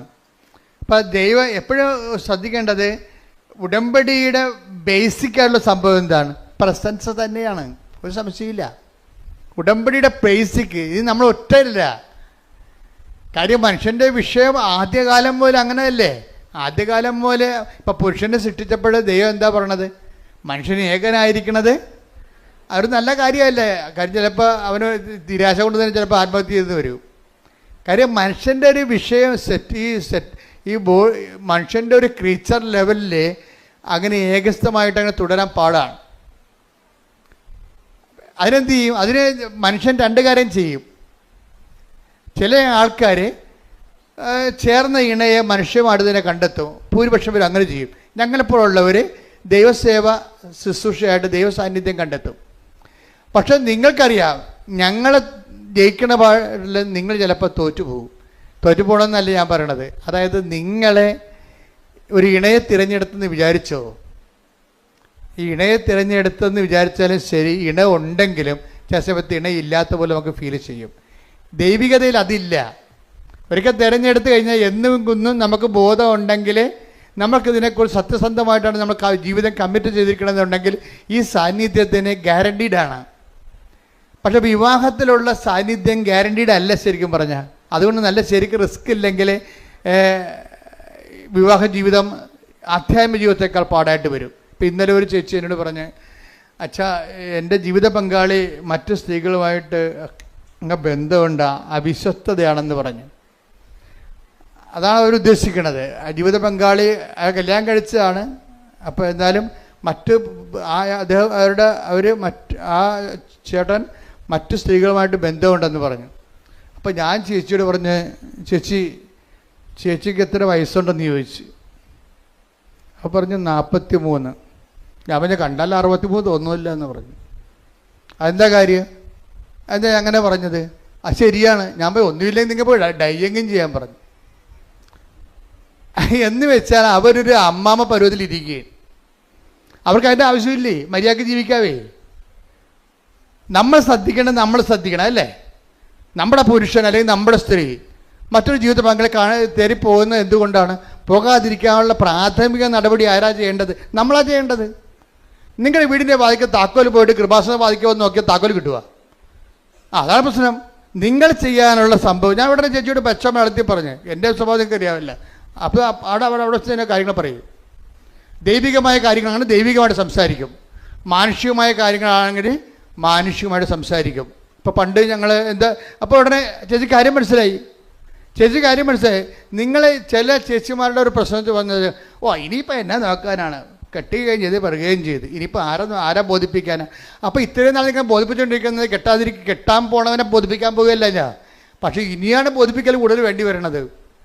വിവാഹ ജീവിതത്തിലുള്ള റിസ്ക് അതാണ്. ഈ കെട്ടിയവളെയും കെട്ടിയവനെയും മരണം വരെ ബോധിപ്പിക്കേണ്ടി വരും. അതുകൊണ്ട് വൃത്തിമേനോട് ജീവിക്കണം, ബോഡി കറക്റ്റ് ചെയ്ത് ജീവിക്കണം. പിന്നെ അതുപോലെ തന്നെ ഈ വിവാഹ ബന്ധത്തിൽ തന്നെ ശാരീരിക ബന്ധമുണ്ട്. അതിൻ്റെ പ്രധാനപ്പെട്ട ഒരു ലക്ഷ്യം തന്നെ അതാണ്, ലക്ഷ്യങ്ങളിൽ ഒന്ന് അതാണ്. അപ്പം അത് നമ്മൾ ശ്രദ്ധിക്കേണ്ടത് നമ്മളത് ശ്രദ്ധിക്കണം. നമ്മുടെ ബോഡി കറക്റ്റായി നിൽക്കുക, അത് ഭംഗിയായിട്ടിരിക്കുക, ഷേപ്പായിട്ടിരിക്കുക, ഇതൊക്കെ എല്ലാം ദൈവം നമുക്ക് തന്ന വാഗ്ദാനത്തിൻ്റെ ഭാഗമായിട്ട് നമ്മൾ ഏറ്റെടുത്തിട്ട് കടമയുടെ ഭാഗമാണ്, നമുക്ക് എടുത്ത കടമയുടെ ഭാഗമാണ്. ഞാൻ എന്താ പറഞ്ഞതെന്ന് ചോദിച്ചു കഴിഞ്ഞാൽ, ഇങ്ങനെയുള്ള ഓരോ വിഷയങ്ങൾ ജീവിതത്തിൽ വരുമ്പോൾ ആദ്യം നമ്മൾക്ക് ചെയ്യാനുള്ള കാര്യങ്ങൾ നമ്മൾ ചെയ്യണം. എന്നിട്ടാണ് ദൈവദരിസനത്തിൽ ഈ വിഷയം അവലാദ്യമായിട്ട് വെക്കേണ്ടത്. നമ്മൾ ചെയ്യേണ്ടതിനെ കൊന്ന നമ്മൾ ചെയ്യത്തില്ല. നമ്മൾ ഇനിയിപ്പോൾ 2 പിള്ളേരായിപ്പോയി, ഇപ്പം എന്നാ നോക്കാനാ, ആരെ ബോധിപ്പിക്കാനാണെന്ന്. ജീവിതകാലം മൊത്തം ബോധിപ്പിക്കലല്ലേ, ബോധിപ്പിക്കാതെ എങ്ങനെ ജീവിക്കും? പഞ്ചായത്തുകാരെ ബോധിപ്പിക്കാതെ നിങ്ങളുടെ വീട്ടിൽ നിങ്ങൾക്ക് താമസിക്കാൻ പറ്റുമോ? നിങ്ങളൊന്ന് വീടിൻ്റെ ഒരു ഇറക്കം എടുത്തു നോക്കിയേ, പഞ്ചായത്തുകാർ അപ്പോൾ ഒന്നും പറയും ബോധിപ്പിക്കാതെ ജീവിക്കാം. പച്ച വെള്ളം വേണമെന്നുണ്ടെങ്കിൽ വാട്ടർ അതോറിറ്റിയെ ബോധിപ്പിക്കാതെ ജീവിക്കാൻ പറ്റുമോ? ഇല്ല, എല്ലാം ബോധിപ്പിച്ചേ ജീവിക്കാൻ പറ്റത്തുള്ളൂ. അപ്പം നമ്മുടെ ജീവിതകാലം മുഴുവൻ മനുഷ്യനെയും ദൈവത്തെയും ബോധിപ്പിച്ച് മാത്രമേ ഈ പച്ചയായിട്ടുള്ള ജീവിത യാഥാർത്ഥ്യങ്ങളെ ഓവർടേക്ക് ചെയ്തിട്ട് കാര്യമില്ല. അതിനെ ഫേസ് ചെയ്യാണ് വേണ്ടത് ബുദ്ധിപൂർവമായിട്ട്. ശ്രുതിക്കട്ടെ ഹല്ലേലൂയ. പരിശുദ്ധ പരമദിവ്യകാരുണ്യത്തിന് നേരവും ആരാധനയും സ്തുതിയും പുകഴ്ചയും ഉണ്ടായിരിക്കട്ടെ. പരിശുദ്ധ പരമദിവ്യകാരുണ്യത്തിന് നേരവും ആരാധനയും സ്തുതിയും പുകഴ്ചയും ഉണ്ടായിരിക്കട്ടെ. അപ്പോൾ എന്താ പ്രശ്നം വെച്ച് കഴിഞ്ഞാൽ, ഈ ആധ്യാത്മികത നേരത്തെ പറഞ്ഞ പോലെ തന്നെ ഈ ചില മനുഷ്യർ ആധ്യാത്മികത സ്വീകരിക്കാൻ ഇത്തിരി താമസിക്കും. അപ്പോൾ അവരോട് നിങ്ങൾ ഓർക്കും, ജോസഫ് എന്താ ഇങ്ങനെ ജഡികമായിട്ട് സംസാരിക്കണം എന്ന് ചോദിക്കും. ചിലങ്ങനെ മനസ്സിൽ വിചാരിക്കുമെന്നുണ്ടാകും, ഇങ്ങനെയാണോ ഇതിൻ്റെ ഉത്തരം, ഇതിങ്ങനെ തന്നെയാണ് എൻ്റെ ഉത്തരം. എന്താ പ്രശ്നം വെച്ച് കഴിഞ്ഞാൽ, മനുഷ്യന്മാർ പലരും ഈ ക്രിസ്തുവിനെ സ്വീകരിക്കുന്നതിൻ്റെ കാര്യത്തിൽ ഡിഗ്രീസ് ഓഫ് വേരിയേഷൻസ് ഒത്തിരി ഉണ്ട്. എല്ലാവരും ഒരേ രീതിയിലല്ല. ഇപ്പം നല്ലവണ്ണം ക്രിസ്തുവിനെ സ്വീകരിച്ചവരാണെങ്കിൽ അവർക്ക് പിന്നെ ഈ പ്രശ്നമില്ലല്ലോ, അവർ വേറെ ജീവിത പങ്കാളിത്തത്തിലേക്ക് പോകത്തില്ലല്ലോ, അല്ലേ? നല്ലവണ്ണം ക്രിസ്തുവിനെ സ്വീകരിച്ചവരാണെങ്കിൽ പോകത്തില്ല. ക്രിസ്തുവിനെ സ്വീകരിക്കാത്ത ഭർത്താക്കന്മാരില്ലേ, ഭാര്യമാരില്ലേ? ഉണ്ടല്ലോ. അതായത് ഇപ്പം വചനെടുത്ത് 1 കൊറിന്ത്യൻസ് 2:14 എടുത്ത് ശ്രുതികട ഹല്ലേലൂയ. ഹല്ലേലൂയ ഹല്ലേലൂയ ഹല്ലേലൂയ. യേശുവേ നന്ദി, യേശുവേ സ്തുതി. ഹല്ലേലൂയ. യേശുവേ ആരാധന ആരാധന ആരാധന. 1 കൊരിന്തോസ് 2:14. 1 കൊരിന്തോസ് 2:14. ലൗകിക മനുഷ്യന് അതേ കിടക്കണം. എന്താണ് സംഭവം? ലൗകിക ഒന്ന് പറഞ്ഞ ലൗകിക മനുഷ്യന് ദൈവാത്മാവിന്റെ ദാനങ്ങൾ ഭോഷത്വമാകയാൽ വേറെ ചേച്ചിമാരെ തിരക്കി പോണ ആ മനുഷ്യനോട് ഉടമ്പടിയെ കുറിച്ച് പറഞ്ഞ ഏക്കുക. എന്താ? അയാൾ ലൗകിക മനുഷ്യനാണ്. അയാൾ ചിലപ്പോൾ കത്തോലിക്കനാകാം, പക്ഷേ അയാൾ ലൗകിക മനുഷ്യനാണ്. കാര്യം എന്താണ്? യഥാർത്ഥ ക്രിസ്ത്യാനി ജീവിത പങ്കാളിയെ വഞ്ചിക്കത്തില്ല. ഉറപ്പല്ലേ? പിന്നെ പക്ഷെ അവൻ ക്രിസ്തുവിനെ സ്വീകരിക്കാൻ ആകണം. ക്രിസ്തുവിനെ സ്വീകരിച്ച ആളാണ്. അതുകൊണ്ടാണ് പറയുന്നത്. എന്ത് വായിച്ച് ലൗകിക മനുഷ്യന് ദൈവാത്മാവിന്റെ 1 കൊരിന്തോസ് 2:14 ഏറ്റു പറഞ്ഞ് ലൗകിക മനുഷ്യന് ദൈവാത്മാവിന്റെ ദാനങ്ങൾ ഭോഷത്വമാകയാൽ അവനത് സ്വീകരിക്കുന്നില്ല. ഈ ദാനങ്ങൾ ആത്മീയമായി വിവേചിക്കപ്പെടേണ്ടവയാകയാൽ അവ ഗ്രഹിക്കാനും അവന് സാധിക്കുന്നില്ല. അപ്പൊ ഈ സീറോ ആയിട്ടുള്ള വിശ്വാസത്തെ ഉള്ള ആൾക്കാരെ ഉടമ്പടിയിലൂടെ പതുക്കെ, കാര്യം ഇന്ന് സീറോ ഫെയ്ത്തിലിരിക്കുന്ന ആൾക്കാരെ പെട്ടെന്ന് ഉടമ്പടിയിൽ, ഇപ്പം നമുക്കറിയാമല്ലോ, ഇപ്പം 8ാം ക്ലാസ് വെച്ച് 6ാം ക്ലാസ് വെച്ച് പഠനം നിർത്തിയെന്ന് വിചാരിച്ചോ ഇല്ലേ? അവർക്ക് 10ാം ക്ലാസ് അവരുടെ വയസ്സ് കഴിഞ്ഞിട്ടുണ്ടെങ്കിൽ 10-32 വയസ്സായിട്ടുണ്ടെങ്കിൽ ഗവൺമെൻറ് അവർക്കൊരു പ്രൊവിഷൻ കൊടുക്കും. എന്താണ്? 10ാം ക്ലാസ് നിങ്ങൾക്ക് എഴുതാവുന്ന. ഇപ്പോൾ ഉണ്ടായിരുന്നല്ലേ? അങ്ങനെ ഉണ്ട് നിയമം അല്ലേ? ഇതുപോലെ തന്നെയാണ് BAയും MAയും ഒക്കെ. അവർ +2 പണ്ട് പാസ്സായതാണ്. പിന്നെ കുറേ കാലത്ത് ഗ്യാപ്പ് വന്നു പോയി. ഇപ്പോൾ വയസ്സ് കയറുകയാണെങ്കിൽ ഗവൺമെൻറ് അവർക്ക് MA എഴുതാനുള്ള അനുവാദം കൊടുക്കും. ഉടമ്പടി ഇതാണ് സംഭവം. ഉടമ്പടി ചെയ്യണത് ഇതാണ്. എന്താ കാര്യം? നിങ്ങൾക്ക് ഫെയ്ത്തിനൊപ്പം ക്രൊണോളജിക്കൽ ഇയർ, നിങ്ങളുടെ വയസ്സിനൊപ്പം നിങ്ങളുടെ ഫെയ്ത്ത് ഇയർ വളരുന്നില്ലെന്ന് വിചാരിച്ചോ? നിങ്ങളുടെ വയസ്സിനൊപ്പം ഇപ്പം നിങ്ങൾക്ക് 40 വയസ്സുണ്ട്. പക്ഷെ 40 വയസ്സുണ്ടെങ്കിലും പണ്ടത്തെ കർത്താവിൻ്റെ മാലാഖയും കലാപരിപാടിയൊക്കെ കയ്യിലുള്ളു. മനസ്സിലായില്ലേ? എന്ന് വെച്ചാൽ 8 വയസ്സിൻ്റെ ആധ്യാത്മിക വളർച്ചയേ ഉള്ളൂ. വയസ്സ് 40 നിങ്ങളുടെ ക്രൊണോളജിക്കൽ ഇയർ എന്ന് വെച്ച് കഴിഞ്ഞാൽ ജഡിക വളർച്ച, ജഡിക വയസ്സ് ആധ്യാത്മിക വയസ്സിൻ്റെ ചിലപ്പോൾ 5 ഇരട്ടിയാകാം. 8 40. 8 വയസ്സിൽ നിങ്ങൾക്ക് ഉണ്ടായിരുന്ന 8 വയസ്സെന്ന് പറയുമ്പോൾ 3-ാം ക്ലാസ്സിൽ പഠിക്കുന്നു. ആ 3-ാം ക്ലാസ്സിൽ പഠിക്കുമ്പോഴാണ് നമ്മൾ കർത്താവിൻ്റെ മാലാഖി കാര്യങ്ങളൊക്കെ പഠിക്കണം, വേദപുസ്തകം പഠിക്കണത്. പിന്നെ ആ മേഖലയിൽ പഠനങ്ങളൊന്നുമില്ല. വയസ്സിപ്പോൾ 40 ഇപ്പം എന്താ പറ്റിയിരിക്കണത്? ജഡിക വയസ്സ് വളർന്ന് വിശ്വാസ വളർച്ച 8-ാം ക്ലാസ് വരെയേ ഉള്ളൂ. മനസ്സിലായ? ഇനി നമ്മൾ 40 വയസ്സിൻ്റെ പരീക്ഷ എഴുതുന്ന ഒറ്റ ഉടമ്പടിയിലാണ് നമ്മൾ സംഭവിക്കണത്. ഇത് ഒറ്റ ഉടമ്പടിയിൽ അവൻ പറയണ പോലെ വചനം ജീവിച്ച് കഴിയുമ്പോൾ എന്നാ പറ്റും? 2 ദിവസത്തിനുള്ളിൽ തന്നെ ഇവന് വിശ്വാസ വളർച്ച 40 വയസ്സ് വരെ എത്തും. ശ്രുതികട ഹല്ലേലൂയ. അതായത് ഈ ഉടമ്പടിയുടെ ഏറ്റവും വലിയ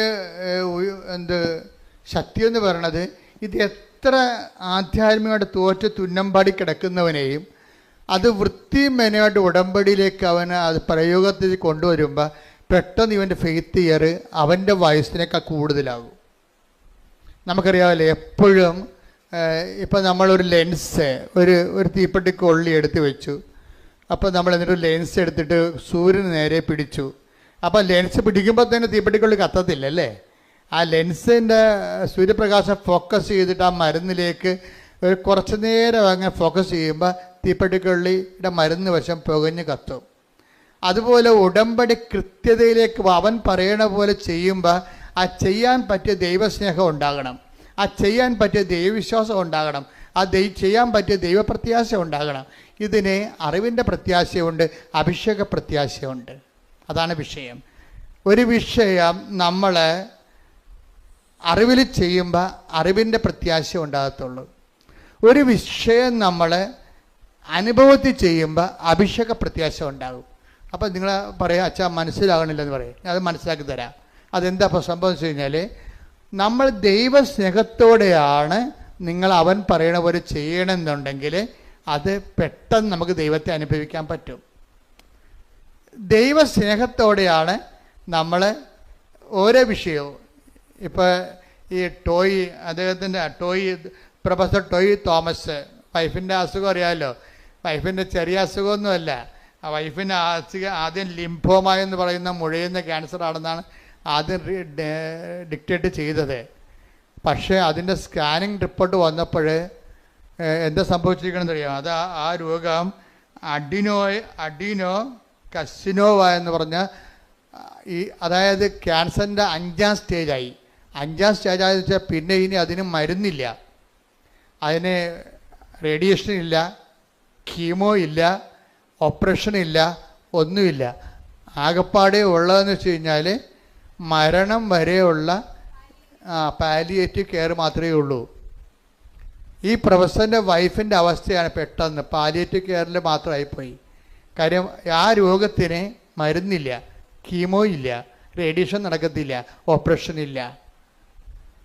അപ്പോൾ ഇതെല്ലാം ഈ ഒരു സിറ്റുവേഷനിലാണ് വൈഫും പ്രൊഫസർ ടോയ് തോമസും കൂടി ഉടമ്പടി എടുക്കുന്നത്. അതായത് ഒരു ക്യാൻസറിന് അതിന് ആ 5th സ്റ്റേജിലാണ് വന്നിരിക്കുന്നത്. അതിന് ഓപ്പറേഷൻ ഇല്ല, കീമോ നടക്കാൻ പറ്റത്തില്ല, പിന്നെ ഓപ്പറേഷനും ഇല്ല, റേഡിയേഷനും ഇല്ല. അപ്പം പിന്നെ എന്താ ഉള്ളത്? മരണത്തിനായി കാത്തിരിക്കുക, ഒരുങ്ങുക മാത്രമേ ഉള്ളൂ ആ വിഷയം. അപ്പം ആ ഒരു സിറ്റുവേഷനിൽ ഈ പ്രൊഫസർ എന്താ ചെയ്യണത്? പ്രൊഫസർ പറയണത്, ഞാൻ ഈ പത്രം ഓരോ വീട്ടിലും കൊണ്ടുപോയിട്ട് കർത്താവിനെക്കുറിച്ചും ഞങ്ങളുടെ അനുഭവത്തെക്കുറിച്ചും അവരോട് സംസാരിക്കുമെന്നാണ്. ഇത് ആദ്യം തുടങ്ങിയ പരിപാടിയാണ്, വെറുതെ കൊണ്ടേ കൊടുക്കുകയല്ല. ഈ അറിവിൻ്റെ പ്രത്യാശയും അഭിഷേകത്തിൻ്റെ പ്രത്യാശയും തമ്മിൽ വ്യത്യാസമുണ്ട്. കാര്യം എന്നിട്ട് ഇവർ പറയുന്നത്, അതായത് ഇതിൽ നിന്ന് രക്ഷപ്പെടാൻ കഴിയുമെന്ന് വൈഫിന് പ്രത്യാശ ലഭിച്ചു. ഇവർക്ക് രണ്ടുപേർക്കും പ്രത്യാശ ലഭിക്കുന്നുണ്ട്.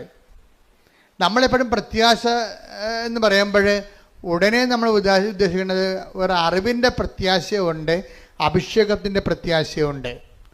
അറിവിൻ്റെ പ്രത്യാശ ഉണ്ടെങ്കിലും നമ്മുടെ ഉള്ളിൽ ഒരു നിരാശ ഉണ്ടാകും. മനസ്സിലായില്ലേ?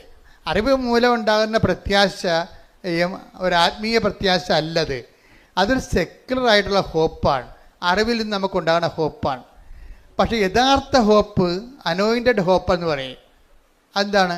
റോമ 5:5 എടുത്ത്. പ്രത്യാശ നമ്മെ നിരാശരാക്കുന്നില്ല, കാരണം നമുക്ക് നൽകപ്പെട്ടിരിക്കുന്ന പരിശുദ്ധാത്മാവിലൂടെ ദൈവത്തിൻ്റെ സ്നേഹം നമ്മുടെ ഹൃദയങ്ങളിലേക്ക് ചൊരിയപ്പെട്ടിരിക്കുന്നു. അതാണ് പ്രശ്നം. ഇത് അറിവിൻ്റെ പ്രത്യാശ അല്ല. ഇത് വെച്ചുകൊണ്ട് പ്രത്യാശ എന്ന് പറഞ്ഞുകൊണ്ട് വാപിളിച്ചിട്ട് കാര്യമില്ല. ഇതെന്ന് പറയണത് പരിശുദ്ധാത്മാവിനാൽ നിറയുമ്പോൾ നമ്മൾ പ്രവർത്തിക്കുന്ന പരിശുദ്ധാത്മാവിനാൽ നമ്മിൽ പ്രവർത്തിക്കുന്ന പരിശുദ്ധാത്മാവിനാൽ ദൈവത്തിന്റെ സ്നേഹമെന്തെന്ന് നമ്മൾ അറിയുന്നു. ഇതാണ് ഞാൻ നിങ്ങളോട് പറഞ്ഞത്. അതായത് സാധാരണ കേവലമായ അറിവിലൂടെ ഒരു പ്രത്യാശ ഉണ്ടാകും, അത് ബുദ്ധിപരമായ ഒരു പ്രത്യാശയാണ്. പക്ഷേ ദൈവദാനമായ പ്രത്യാശ എന്ന് പറയുന്ന പുള്ളി അതിൽ പരിശുദ്ധാത്മാവിൻ്റെ കണ്ടന്റ് വൈസ് റിച്ച് ആയിരിക്കും. അതുകൊണ്ടാണ് നമുക്ക് നിരാശ തോന്നാത്തത്. പല പ്രത്യാശ, ഇപ്പോൾ ഒരു കല്യാണം വിട്ടുപോകുമ്പോൾ അമ്മ പറയും സാരമില്ല, അവൻ പോയാൽ വേറെ തന്നെ അതിനേക്കാളും നല്ല ദൈവം തരും. ശരിയാണ് മമ്മി എന്ന് പറയും. അതെന്താണ്? എന്നാലും നല്ലതായിരുന്നു, അവന് PR ഉണ്ടായിരുന്നു. മനസ്സിലായില്ലേ? ഇതാണ് അലങ്കോല പ്രത്യാശ എന്ന് പറയുന്നത്. ഇപ്പോൾ ഒരു കല്യാണം സെറ്റായി, പക്ഷെ അത് വിട്ടുപോയപ്പോൾ ഇവക്ക് ഇത്രയും നാൾ അവർ ബോണൊക്കെ വിളിച്ചായിരുന്നു, ഭയങ്കര വർത്തമാനമൊക്കെ ആയിരുന്നു, ഇപ്പം കെട്ടിയതുപോലെയാണ് അവർ പോയത്. പക്ഷേ സംഗതി പൊളിഞ്ഞു പോയപ്പോൾ പിന്നെ ഇവക്ക് ഭക്ഷണവും വേണ്ട, ഉറക്കവും ഇല്ല, അവൾക്ക് ഭ്രാന്തിയെപ്പോലെ അവിടെ ഇരിക്കുകയാണ്. അപ്പം മമ്മി വന്ന് അവളോട് പറയണേ, എടി ഇതിപ്പോൾ അവൻ പോട്ടെ, അവന് വേറെ വല്ല കേസൊക്കെ ഉണ്ടാകും, ദൈവം അത് നമ്മുടെ കണ്ണിൽ കൊള്ളാനുള്ള പുരുകത്തിലാക്കി തന്നതാണെന്നൊക്കെ പറഞ്ഞ് മമ്മിയുടെ കാറ്റഗറിസ് അടിച്ച് അവളെ ഏൽപ്പിച്ചു. ഇതിനേക്കാൾ നല്ലത് നമുക്ക് വരും, അതല്ലേ ദൈവം ഇത് മാറ്റിയതെന്നൊക്കെ. ഇതൊക്കെ മാനുഷികമായിട്ട് പറഞ്ഞ് പറ്റിക്കാവുന്നല്ല, വലിയ കഥയൊന്നുമില്ല. അത് തൽക്കാലത്തേക്കുള്ള സുഖം കൊടുക്കുന്നേ ഉള്ളൂ. ഇതിന് അറിവിൻ്റെ പ്രത്യാശ എന്ന് പറയും. അപ്പോൾ ഇവള് പറയും, ശരി മമ്മി, ഇനി ഞാൻ വിഷമിക്കത്തില്ല, ഞാൻ ഭക്ഷണം കഴിച്ചോളാം എന്ന് പറഞ്ഞാലും അവൾ ഭക്ഷണം കഴിക്കും. പക്ഷേ എന്ത് പറ്റും? നിരാശ അവളുടെ ഉള്ളിൽ. ഇപ്പോൾ നല്ലതായിരുന്നത്, അതിന് നല്ല അതിന് PR കിട്ടുമായിരുന്നു, ഇനി വലിയ കുഴപ്പമൊന്നുമില്ല, ഇനി ഏത് കാലമാടനാണോ വരാൻ പോണത് എന്നൊക്കെ ഓർത്തിട്ട് അവൾക്ക് ഭയങ്കര സംഘർഷം ഉണ്ടാകും. ഇങ്ങനെ ഈ ഒരു വിഷയത്തിനാണ് നമ്മളെ നിരാശ ഉണ്ടാകും, പ്രത്യാശ ഉണ്ടാകും, പക്ഷെ അതേസമയം തന്നെ നിരാശ തോന്നിക്കുകയും ചെയ്യും. ഇവിടെ പരിശുദ്ധാത്മാവിന് പ്രത്യേകിച്ച് റോളൊന്നുമില്ല. അപ്പുറത്തെ കാര്യം എന്താണ്? ഇപ്പം ഈ മമ്മി പറഞ്ഞിട്ടുണ്ടായിരിക്കുന്ന പ്രത്യാശ മാനുഷികമായ അറിവിൻ്റെ പ്രത്യാശയാണ്. പക്ഷെ നമുക്ക് വേണ്ടത് എന്താണ്? അഭിഷേകത്തിൻ്റെ പ്രത്യാശയാണ്. അഭിഷേകത്തിൻ്റെ പ്രത്യാശ എങ്ങനെയാണ് വരണത്? ദൈവസ്നേഹത്തിൽ നിന്നാണ് ഉണ്ടാകണത്. നിങ്ങൾ പത്രം കൊടുത്തു എന്നും പറഞ്ഞുകൊണ്ട് നിങ്ങൾക്ക് ദൈവാനുഗ്രഹം കിട്ടണമെന്ന് നിർബന്ധമില്ല. കൊടുക്കണം എന്താണ്? ദൈവസ്നേഹത്തോടെ കൊടുക്കണം. പറഞ്ഞ മനസ്സിലായില്ലേ?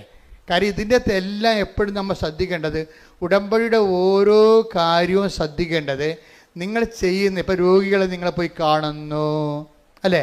രോഗികളെ പോയി കാണുന്നു. അതുപോലെ തന്നെ നിങ്ങൾ വസ്ത്രമില്ലാത്തവർക്ക് വസ്ത്രം കൊടുക്കുന്നു. അതുപോലെ തന്നെ നിങ്ങൾ പൈസ ഇല്ലാത്തവർക്ക് പൈസ കൊടുക്കുന്നു. ഇതൊക്കെ നിങ്ങൾക്ക് സാങ്കേതികമായിട്ടൊക്കെ ചെയ്യാൻ പറ്റും, ആരും ചെയ്യണതാണിത്. പക്ഷേ അതല്ല പ്രശ്നം. ഉടമ്പടിയിൽ അത് ചെയ്യുമ്പോൾ അത് ദൈവികമാകണമെന്നുണ്ടെങ്കിൽ ദൈവസ്നേഹത്തിലൂടെ ചെയ്യാൻ പറ്റത്തുള്ളൂ.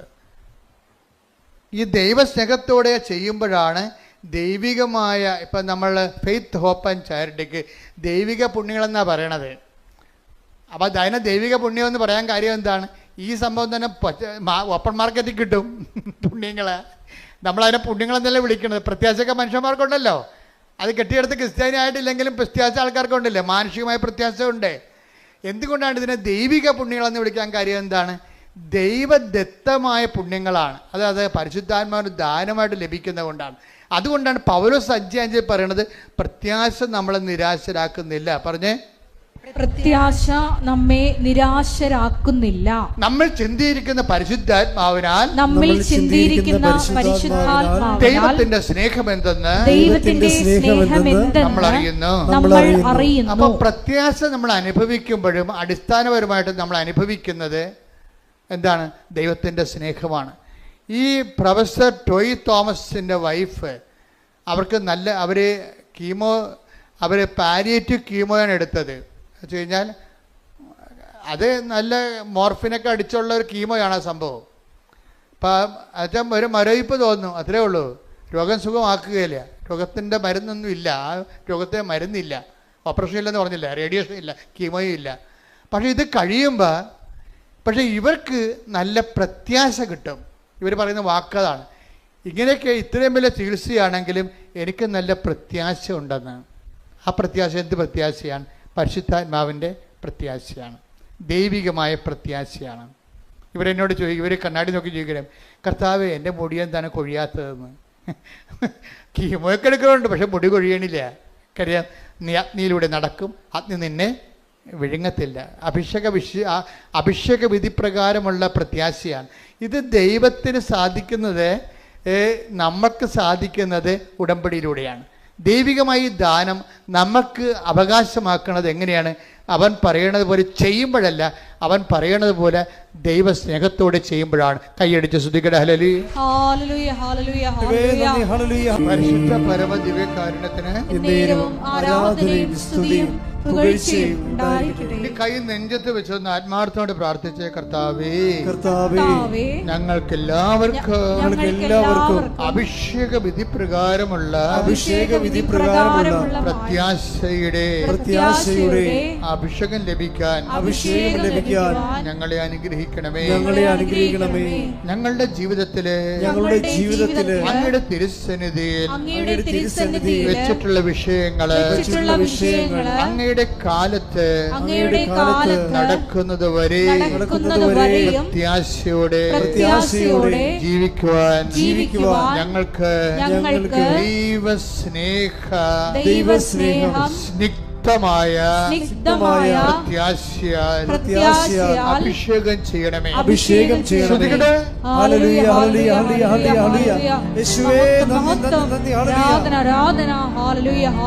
ഇപ്പോഴും നമ്മൾ ശ്രദ്ധിക്കേണ്ട കാര്യം, ഉടമ്പടിയെ ഇങ്ങനെ ഒക്കുമെങ്കിലും ഒക്കട്ടെ, നമുക്ക് ചെയ്ത് നോക്കാം.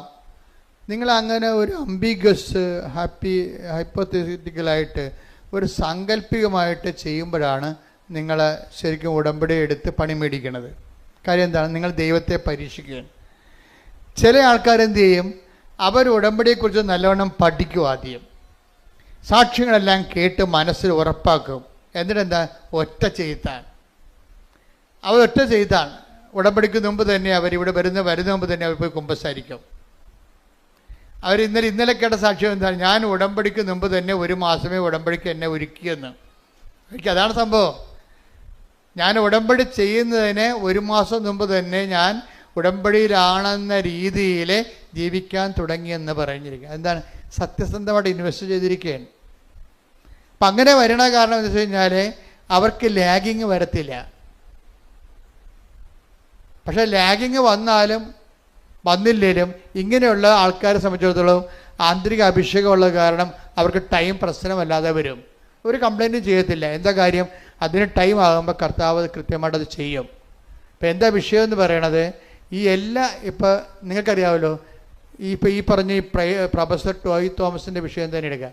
അവർ ആ ചേട്ടായി എന്താ ചെയ്യണത്? അവർ കോളേജ് പ്രൊഫസറാണ്, പക്ഷേ ഇവരും അതുപോലെ തന്നെ ടീച്ചറാണ്. പക്ഷെ അവരെന്ത് ചെയ്യും?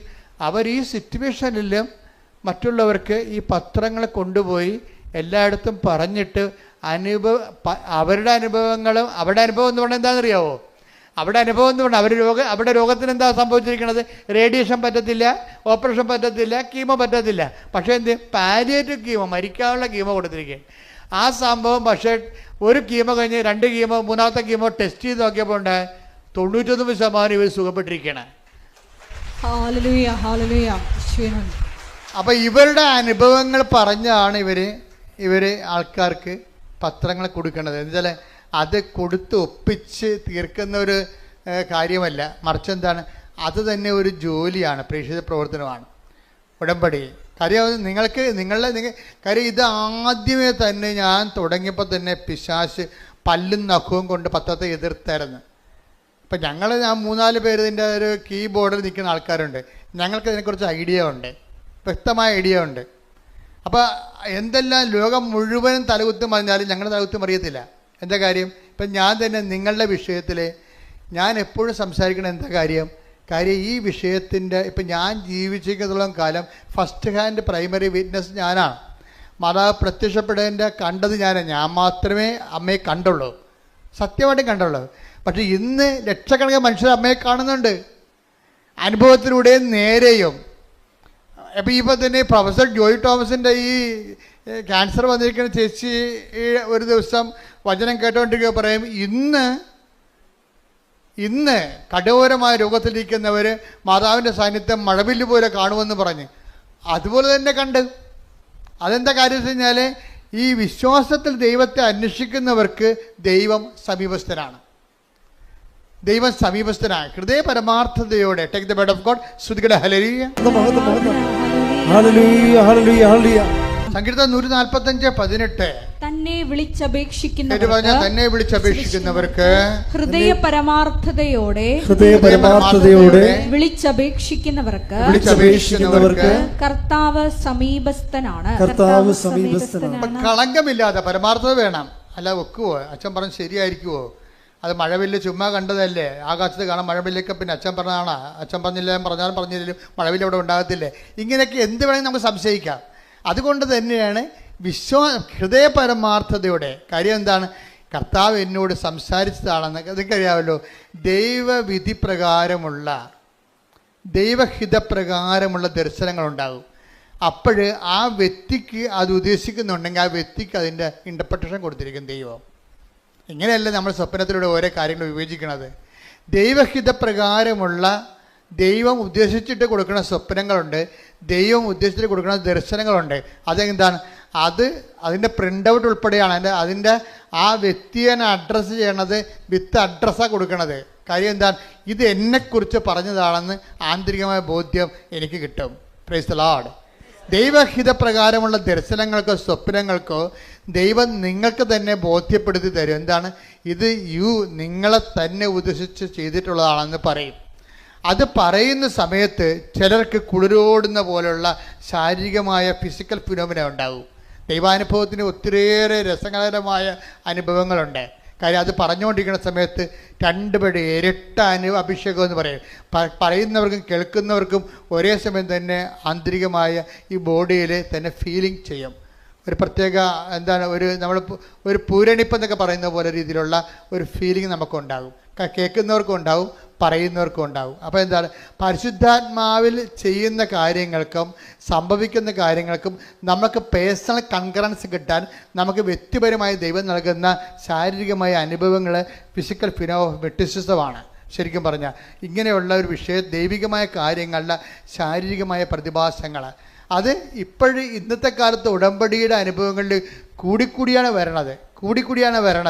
അപ്പം അത് എല്ലാവർക്കും അതുകൊണ്ടാണ് സുഗന്ധാഭിഷേകം വരണത്, മഴവില്ല് വരണത്, അതുപോലെ തന്നെ മാതാവ് സ്വപ്നത്തിൽ വന്നു വിളിക്കണത്. കഴിഞ്ഞ ദിവസങ്ങളിൽ ഒരു സാക്ഷ്യം ഉണ്ടായെന്ന് വെച്ച് കഴിഞ്ഞാൽ ആ മനുഷ്യന് നമ്മുടെ അദ്ദേഹം പറയണത് ഇവിടെ ഇതിന് വാതിക്കലിരിക്കുന്ന മാതാവ് വന്ന് എന്നെ ഒരു സ്വർണത്തിൻ്റെ വടി കൊണ്ട് ഞാൻ അമ്മയോട് പറഞ്ഞായിരുന്നു, അമ്മ എൻ്റെ ജന്മത്തിൽ ഞാൻ 5:30 എഴുന്നേരം ചരിത്രമില്ല, എനിക്ക് 35 വയസ്സായി. 35 കൊല്ലത്തിനുള്ളിൽ ഇന്ന് വരെ ഞാൻ 8 മണിക്കൊക്കെയാണ് എഴുന്നേക്കണത്. ഞാനെങ്ങനെയാണ് 5:30 എഴുന്നേക്കണത്? അപ്പോഴെന്ത് ചെയ്ത് അമ്മ കറക്റ്റ് 5:29 ആയപ്പോൾ കൃപാസം വാദിക്ക് നിൽക്കുന്ന മാതാവ് വന്ന് എന്നെ തോണ്ടി വിളിച്ചു. ഞാൻ ഞെട്ടി എഴുന്നേറ്റ് നോക്കിയപ്പോൾ മണി 5:30. അതായത് ഇത് ഈ കാലങ്ങളിൽ അഡ്രസ്സ് നേരിട്ട് നമുക്ക് അനുഭവം കിട്ടും. നേരിട്ട്. അതായത് ഒന്നാമത്തെ കൃപാസനത്തിൻ്റെ വിഷയം സഞ്ചാരി മാതാവാണ്. എന്ന് വെച്ച് കഴിഞ്ഞാൽ ഇപ്പം തന്നെ ഇവരുടെ കാര്യം തന്നെ എടുക്കാം. ഇവർക്ക് ഈ ക്യാൻസർ 99% കുറഞ്ഞല്ല, പിന്നെ 1% ഉള്ളു. അപ്പം ആ സന്തോഷ വാർത്ത എന്നെ അറിയിക്കാൻ വേണ്ടി അവരിവിടെ വന്നപ്പോൾ എന്നാ പറ്റിയത്? പ്രൊഫസർ ഇവിടെ വന്നപ്പോൾ ഓഫീസിൽ നിന്ന് പറഞ്ഞ്, നിങ്ങൾ കഴിഞ്ഞ ആഴ്ച കണ്ടതല്ലേ അച്ഛനെ, കണ്ടിട്ട് പോയപ്പോഴല്ലേ ഇത്രയും കുറഞ്ഞിരിക്കണത്, ഇനിയിപ്പോൾ നിങ്ങൾക്ക് 90 ദിവസം കഴിഞ്ഞ് കാണാൻ പറ്റത്തുള്ളൂ. കാര്യം ഒത്തിരി പേര് കാണാനുണ്ട്, ഒരു പ്രാവശ്യം പോലും കാണാത്തവരുണ്ടല്ലോ. അപ്പം പ്രൊഫസറിന് അത് കാര്യം മനസ്സിലായപ്പോൾ പ്രൊഫസർ സങ്കടത്തോടെയാണെങ്കിൽ തിരിച്ചുപോയി. പിറ്റേ ദിവസമുണ്ട് ഞാൻ പ്രൊഫസറിൻ്റെ വീടിൻ്റെ വാതിൽക്കൽ നിൽക്കണം. അല്ല, എനിക്കറിയാൻ പാടില്ല, ഞാൻ ചേന്നമംഗലത്ത് പോയ ആളാണ്. ചേന്ദമംഗലത്ത് ഈ ചേന്ദമംഗലം എൻ്റെ പഠനത്തിൻ്റെ ഒരു ഭാഗമാണ്. പഴയകാല ക്രിസ്ത്യൻ സെറ്റിൽമെൻറ്റാണ് ചേന്ദമംഗലം എന്ന് പറയുന്നത്. 1800 കൊല്ലം പഴക്കമുള്ള സെറ്റിൽമെൻറ്റാണ്. അപ്പോൾ അതിനെക്കുറിച്ചുള്ള പഠനങ്ങളൊക്കെ ഉണ്ട്. ഞാൻ പഠിച്ച ഒരു പുസ്തകം എഴുതുന്നുണ്ട്. ആ പുസ്തകത്തിൻ്റെ ആവശ്യത്തിന് വേണ്ടി ഞാൻ ചേന്ദമംഗലത്ത് യഹൂദ പള്ളി ചെന്ന് ആ പള്ളി ഒത്തിരി ഇടാകൂടങ്ങളിൽ പോയിട്ടാണ് പള്ളിയിലെത്തിയത്. പള്ളി അടച്ചിട്ടിരിക്കാൻ. പള്ളി അടച്ചിട്ടപ്പോൾ റോഡ് വക്കെ നിന്നിരിക്കുന്ന ഒരാളിനെ ഞാൻ വിളിച്ചിട്ട് കാറിലേക്ക് വിളിച്ചപ്പോൾ അയ്യോ ജോസഫത്തല്ലേ എന്താ ഇവിടെ എന്ന് ചോദിച്ചു. ഞങ്ങൾ ഇന്നലെ അച്ഛനെ കാണാമെന്നു. അപ്പോഴെന്ത് അച്ഛാ ഞങ്ങൾ സാക്ഷ്യം പറയാൻ ഇരിക്കുകയാണ്, 1% കൂടിയേ എനിക്ക് ആൻസർ ഉള്ളൂ, ബാക്കിയെല്ലാം അമ്മ ഏറ്റെടുത്ത് അച്ഛാ ഒന്ന് പ്രാർത്ഥിക്കാൻ പറഞ്ഞു. അപ്പോൾ എന്താണ് ഇവിടുന്ന് മടക്കി വിട്ട ആളെ അമ്മ എന്നെ അവിടെ വീട്ടിൽ കൊണ്ട് ആശീർവദിച്ചു. അപ്പോൾ എന്താ പ്രശ്നം വെച്ച് കഴിഞ്ഞാൽ സഞ്ചാരി മാതാവ് ഇതാണ് സംഭവം. ഈ കാലങ്ങളിൽ ഉടമ്പടിയുടെ വിഷയം എന്ന് പറയണത് ജീവനോടെ അത് ഞാൻ പറഞ്ഞ ഉടമ്പടി നിങ്ങൾ അതിൻ്റെ ഒഴുക്കത്തുനിന്ന് ഒഴുകിയാൽ മതി. മനസ്സിലായോ? ഉടമ്പടി തടസ്സമില്ലാതെ ഒന്ന് ഒഴുകിയാൽ മതി. അതിൻ്റെ ഫലം സ്വാഭാവികമായിട്ട് ഉണ്ടാകണം. നമുക്ക് റിസ്ക് ഇല്ല. എന്താ കാരണം? ഒരു കാര്യം നടന്നില്ലെങ്കിൽ ദൈവം അത് ഏറ്റെടുത്തിട്ടുണ്ടെങ്കിൽ ദൈവം നേരിട്ട് ആ വിഷയത്തിൽ തീരുമാനം ഉണ്ടാക്കും. അതാണ് ഉടമ്പടി. എന്താ കാര്യം? ഇത് മാതാവിൻ്റെ പ്രത്യക്ഷീകരണത്തിൻ്റെ സ്ഥിരീകരണത്തിൻ്റെ വിഷയമായത് കാരണം നമ്മളെ അനുഗ്രഹിക്കുക, സാക്ഷികളാക്കി മാറ്റുക ആരുടെ ആവശ്യമാണ്? നമ്മുടെ ആവശ്യം പോലെ തന്നെ ദൈവത്തിൻ്റെ ആവശ്യമാണ്. അതുകൊണ്ടാണ് ഇത് സ്പീഡാകുന്നതിൻ്റെ കാര്യം. നിങ്ങൾക്ക് പറ്റുന്ന ചിലർക്ക് പറ്റുന്ന അബദ്ധം, നിങ്ങളിങ്ങനെ പൊട്ടം കണ്ണാനെ പോലെ തപ്പിയും തടഞ്ഞു വെക്കുക, എന്തെങ്കിലുമൊക്കെ ചെയ്യോ ഇനി അത് എവിടെ കൊടുക്കാനാണ്, രോഗികളെ കാണാനാണ്, ആരെ കാണാനാണ്, നമ്മുടെ താലൂക്കിൽ ഗവൺമെൻറ് ആശുപത്രി ഉണ്ടാ കൊള്ളാം നല്ല പരിപാടിയെ പോയി. അവിടെ ഇന്ന് വരെ ഒരു ഗവൺമെൻറ് ആശുപത്രി പോയിട്ടില്ല, എല്ലാം പ്രൈവറ്റ് ആശുപത്രിയിലേ പോയിട്ടുള്ളൂ. അപ്പോൾ പാവത്തങ്ങളൊക്കെ ഉള്ള ഗവൺമെൻറ് ആശുപത്രി ആയിരിക്കുമല്ലോ ഉള്ളത്, അവരെയാണല്ലോ പോയി കാണേണ്ടത്. അപ്പോൾ അവരെപ്പോൾ കാണുമ്പോൾ ഇവർക്ക് അറിയത്തില്ല, ഇവരുടെ മനുഷ്യരുള്ള സംസർഗം അതാണ്. നമ്മുടെ താലൂക്കിൽ ഗവൺമെൻറ് ആശുപത്രി ഉണ്ടാകുന്ന പോലും അവർക്ക് അറിയത്തില്ല, അത്രയും ബന്ധമുള്ളു. അങ്ങനെ മനുഷ്യനുമായിട്ട് സാധാരണ മനുഷ്യനായിട്ട് ഒരു ബന്ധമില്ലാത്തവരെ ഇപ്പോഴെന്തേ ഉടമ്പടി എന്ത് ചെയ്യും? അവരെ തിരക്കിപ്പോകും. തിരക്കിപ്പോകണത് ഉടമ്പടിയുടെ ഒരു നിയോഗം നിറവേറ്റാനല്ല, ശരിക്കും പറഞ്ഞാൽ ദൈവത്തിൻ്റെ സ്നേഹത്തിൽ നിങ്ങൾ വളരാൻ വേണ്ടിയാണ്. Price the Lord. അത് മനസ്സിലായി? അത് ഓർത്തേക്കണം. ഉടമ്പടി അപ്പോൾ നിങ്ങൾ ഞങ്ങൾ പ്രൈവറ്റ് ആശുപത്രിയിൽ പോയി, ഞങ്ങളത് കണ്ടു, രോഗികൾ കണ്ടു, കുറേ നേരം അവിടെ ഇരുന്ന് സംസാരിച്ചു, അവർക്ക് ഇതൊക്കെ കയ്യിലുള്ളതൊക്കെ കൊടുത്തു എന്നൊക്കെ പറഞ്ഞാൽ ഒന്നും ഉടമ്പടി വർക്ക് ചെയ്യത്തില്ല. നിങ്ങൾ എന്താ കാര്യം നിങ്ങൾ ചെയ്യണ കാര്യങ്ങളെല്ലാം ആരാ? ക്രിസ്തുവിനോടുള്ള സ്നേഹത്തോടെയാണ് ചെയ്യേണ്ടത്. Price the Lord. ഇത് നിങ്ങൾ ചെയ്യുമ്പോഴെല്ലാം കർത്താവിൻ്റെ സ്നേഹത്തിലാണ് അത് ചെയ്യേണ്ടത്. പ്രാർത്ഥിക്കുക. കർത്താവായ ദൈവമേ, ഞങ്ങൾ ചെയ്യുന്ന ഓരോ പ്രേക്ഷിത പ്രവൃത്തികളും അങ്ങയുള്ള സ്നേഹത്താൽ സുവിശേഷത്തിന്റെ സാക്ഷിയായി ചെയ്യുവാൻ ഇടയാക്കണമേ. അപ്പോഴേ ഇതിൻ്റെ വിഷയത്തിൽ നമ്മൾ ചെയ്യും തോറും നമ്മൾക്ക് പരിശുദ്ധാത്മാവിനെ കിട്ടും. നമുക്കിത് ചെയ്യുമ്പോൾ ഈ പരിശുദ്ധാത്മാവിലാണ് നിങ്ങൾ ചെയ്തത്. അത് ഉടമ്പടിയുടെ കാര്യങ്ങൾ നിറവേറ്റാൻ വേണ്ടി, നമ്മുടെ കാര്യം നേടാൻ വേണ്ടി ഉള്ള ഉദ്ദേശത്തിലാണ് ചെയ്തതെന്ന് അറിയാൻ പറ്റും നമുക്ക്. ഇപ്പം നിങ്ങളൊരു കാര്യം ചെയ്ത് ഒരു സാരി വാങ്ങിച്ചു കൊടുത്തു, അല്ലെങ്കിൽ നിങ്ങൾ പൈസ ആൾക്കാർക്ക് കൊടുത്തു, അല്ലെങ്കിൽ നിങ്ങൾ ഭക്ഷണം പാകം ചെയ്തവനെ കൊടുത്തു. ഇത് നിങ്ങൾ ചെയ്യുമ്പോൾ ഇത് പരിശുദ്ധാത്മാവിലാണ് ചെയ്തത്. അതാ നിങ്ങളുടെ ഹ്യൂമൻ സ്പിരിറ്റിൽ ഉടമ്പടിയുടെ കാര്യങ്ങൾ നിറവേറ്റാൻ വേണ്ടി ചെയ്യണമല്ലോ എന്ന് വിചാരിച്ചുകൊണ്ട് ചെയ്യാൻ വേണ്ടി ചെയ്തതാണോ എന്ന് അറിയാൻ നമുക്ക് പറ്റും. എങ്ങനെ അറിയാൻ പറ്റുമെന്ന് അറിയാമോ? പരിശുദ്ധാത്മാവിലാണ് ചെയ്തതെങ്കിൽ പിന്നെയും ചെയ്യാൻ വേണ്ടി നമുക്ക് സ്പിരിറ്റ് ഉണ്ടാകും. ഇല്ലെന്നുണ്ടെങ്കിൽ ഇന്ന് രോഗികൾ കൊണ്ടേ കൊടുത്ത് ഇനിയിപ്പോൾ 90 ദിവസം അതവരെയും കൊടുത്താൽ മതിയല്ല. മനസ്സിലായില്ലേ? 90 ദിവസം ഉണ്ട്. അപ്പോൾ എല്ലാ ആഴ്ചയും കൊണ്ടുപോയി രോഗികൾക്ക് ഭക്ഷണം കൊടുക്കണം. കുഴപ്പമില്ല, 90 ദിവസം വരെ കൊടുക്കാം, പട്ടണത്തിനും കൊടുക്കുക. അപ്പം നമ്മൾ ഈ ദിവസം എണ്ണി കൊടുക്കും. അത് പക്ഷേ അതിനൊന്നും കൗണ്ട് ഡൗൺ ആണ്. അതൊക്കെ എന്താ പ്രശ്നം വെച്ച് കഴിഞ്ഞാൽ അത് ഉടമ്പടി പ്രകാരമല്ല. അത് നിങ്ങളുടെ വയറ്റിപ്പഴപ്പിന് വേണ്ടി നിങ്ങൾ ചെയ്യുന്ന എന്തോ ഒരു ദൈവത്തിൻ്റെ കണ്ണിൽ പൊടിയിടാൻ വേണ്ടിയുള്ള എന്തോ ഒരു തരം പ്രവർത്തനങ്ങളാണ്, മനുഷ്യപ്രവർത്തനങ്ങളാണ്. അത് പ്രേക്ഷിത പ്രവർത്തനങ്ങളല്ല. ഇത് പ്രേക്ഷിത പ്രവർത്തനവും മനുഷ്യപ്രവർത്തനവും തമ്മിൽ വ്യത്യാസം. പ്രേക്ഷിതം മീൻസ് അതിൻ്റെ അർത്ഥം എന്താ? വൺ ഹു ഈസ് സെൻറ്റ്, അല്ലേ? പ്രേക്ഷിതം അതായത് ഒരാളെ പറഞ്ഞു വിടുക. ഒരാൾ പറഞ്ഞിട്ടാണ് നമ്മളത് ചെയ്യണത്. അതിനാണ് പ്രേക്ഷിതം എന്ന് പറയണത്. സംസ്കൃത വാക്കാണ്, അതിനാ പ്രേക്ഷിത എന്നൊക്കെ പറയത്തില്ലേ. എന്ന് വെച്ചാൽ സ്വയം ചെയ്യണതല്ല, ദൈവം എൻ്റെ പിതാവ് എന്നെ അയച്ചതുപോലെ. ടേക്ക് ദ ബെഡപ്പോടെ ശ്രദ്ധിക്കട്ടെ. ഹല്ലേലൂയ, ഹല്ലേലൂയ, ഹല്ലേലൂയ. യേശുവേ ആരാധന, ആരാധന, ആരാധന. യേശുവേ നന്ദി, മഹത്വം, മഹത്വം, മഹത്വം. യോഹന്നാൻ 20:21. യോഹന്നാൻ 20:21.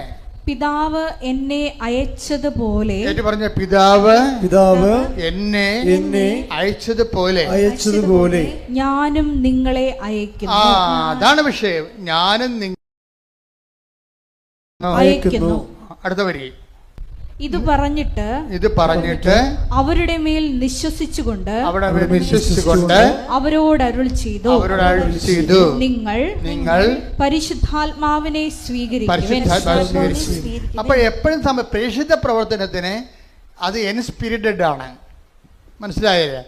മറ്റൊരു സാധാരണ പ്രവർത്തനങ്ങൾക്ക് ഹ്യൂമൻ സ്പിരിറ്റഡ് ആണ്. ഇത് വ്യത്യാസം ഇതാണ്. പ്രേക്ഷിത പ്രവർത്തനം ഇപ്പം നമ്മൾക്ക് നമ്മുടെ IELTS പാസ്സാകാൻ വേണ്ടി നമ്മൾ പൊതിച്ചോറ് കെട്ടിക്കൊണ്ടുപോയി രോഗികൾക്ക് കൊടുക്കുന്ന ഗുഡ് ബൈ, അവരും തിന്ന് നമുക്ക് സമാധാനം. എന്നിട്ട് നമ്മൾ കമ്പ്യൂട്ടറെ റിസൾട്ട് വന്നാന്ന് പറഞ്ഞ് കൈയടിച്ചെടുത്ത് നോക്കിക്കൊണ്ടിരിക്കുന്നു. ഇത് ഹ്യൂമൻ സ്പിരിറ്റിലാണ് വർക്ക് ചെയ്യണത്. പ്രേക്ഷിത പ്രവർത്തനം എന്ന് പറഞ്ഞാൽ എന്താണ്? എൻ്റെ പിതാവ് എന്നെ അയച്ചതുപോലെ. പിതാവ് യേശുവിന് ഏറ്റവും വലിയ പ്രേക്ഷിതനാരാണ്? ഈശോയാണ്. അപ്പ അയച്ചതാണ്. എൻ്റെ പിതാവിനെ അയച്ചതുപോലെ എന്ത് ചെയ്യണം? ഞാനും നിങ്ങളെ അയക്കുന്നു. അപ്പോൾ നിങ്ങൾ പോകുമ്പോൾ യേശുക്രിസ്തുവാണ് നിങ്ങളെ ഗവൺമെൻറ് ആശുപത്രിയിലോട്ട് പറഞ്ഞു വിട്ടിരിക്കുന്നത് എന്ന് നമുക്ക് ഫീൽ ചെയ്യണം. അപ്പോഴാണത് പ്രേക്ഷിത പ്രവർത്തനം ആകണത്. യേശുക്രിസ്തുവാണ് നിങ്ങളെ. കർത്താവേ, ഒരു 10 പത്രം കയ്യിലെടുത്ത് അല്ലെങ്കിൽ 10 പൊതിച്ചോറ് ഉണ്ടാക്കുന്ന സമയത്ത് നിങ്ങൾ ജപമാല ചൊല്ലിക്കൊണ്ടാണല്ല രോഗികൾക്ക് വേണ്ടി പൊതിച്ചോറ് ഉണ്ടാക്കുന്നത്. അപ്പോൾ ഉണ്ടായിക്കൊണ്ടിരിക്കുന്ന സമയത്ത് നിങ്ങൾക്ക് അത് കൊണ്ടുപോകുന്നതിന് വേണ്ടി പരിശുദ്ധാത്മാവ് നിങ്ങൾക്ക് ആ സമയത്ത് തരും ദൈവം. അതാണ് പ്രേക്ഷിത പ്രവർത്തനത്തിൻ്റെ ഗുണം. പരിശുദ്ധാത്മാവ് തന്നു കഴിഞ്ഞാൽ ഇപ്പോൾ ഈ ജിബിൻ്റെ സാക്ഷ്യം കണ്ട് ജുബിൻ ഞാൻ പറഞ്ഞു, നേരത്തെ പറഞ്ഞ കക്ഷിയിൽ അയാളുടെ ചെറുപ്പക്കാരനാണ്. അയാൾ ഉടമ്പടി എടുത്തപ്പോൾ എന്താ സംഭവിച്ചത്? അയാൾക്ക് 4 സപ്ലൈ ഉണ്ടായത്, പിന്നെ അത് കൂടി 7 സപ്ലൈ ആയി. പിന്നെ എന്ത് ചെയ്ത്? അടുത്ത എഴുത്തിന് 7 സപ്ലൈ ആൾ ജയിച്ചു. അതാണ് വിഷയം. അപ്പോൾ പക്ഷെ അയാൾ ചെയ്യണ കാര്യം എന്താണെന്നറിയാമോ? അതായത് വേറെ ബ്ലോസം എന്ന് പറഞ്ഞൊരാളെ കണ്ടുമുട്ടി ആശുപത്രി ചെന്നപ്പോൾ. ബ്ലസ്സൻ, ഈ ജൂബിൻ ബ്ലസ്സൻ എന്ന് പറഞ്ഞ ഒരാളെ ആശുപത്രിയിൽ കണ്ടുമുട്ടി. ബ്ലസ്സൻ എന്താ? ബ്ലസ്സന് ക്യാൻസറാണ്. അപ്പോൾ ബ്ലസ്സനെ ചികിത്സിച്ച് അവന് അയാളുടെ കയ്യിലുള്ളതൊക്കെ കൊടുത്ത് അവന് ഭക്ഷണമൊക്കെ വാങ്ങിച്ചു കൊടുത്ത് ബ്ലസ്സിന് തോന്നി ഇവനിപ്പോൾ പാവപ്പെട്ടവനാണ്, ഇവൻ്റെ അമ്മ ഇവിടെ നിന്ന് നോക്കിക്കൊണ്ടുകൂടെ നിൽക്കണം, അവർ പോയി കുളിക്കുകയോ വല്ലതും ചെയ്യണമെന്നുണ്ടെങ്കിൽ ഇവനെ നോക്കാൻ ആരുമില്ല. അപ്പോൾ ജൂബിൻ പറഞ്ഞു, ബ്ലസ്സിൻ്റെ അമ്മയല്ലേ, അമ്മ വീട്ടിൽ പോയി കുളിക്കുക നനക്കൊക്കെ ചെയ്തിട്ട് വാ, ഞാനിവിടെ ഇവനെ നോക്കിക്കൊണ്ട് നിന്നോളാം.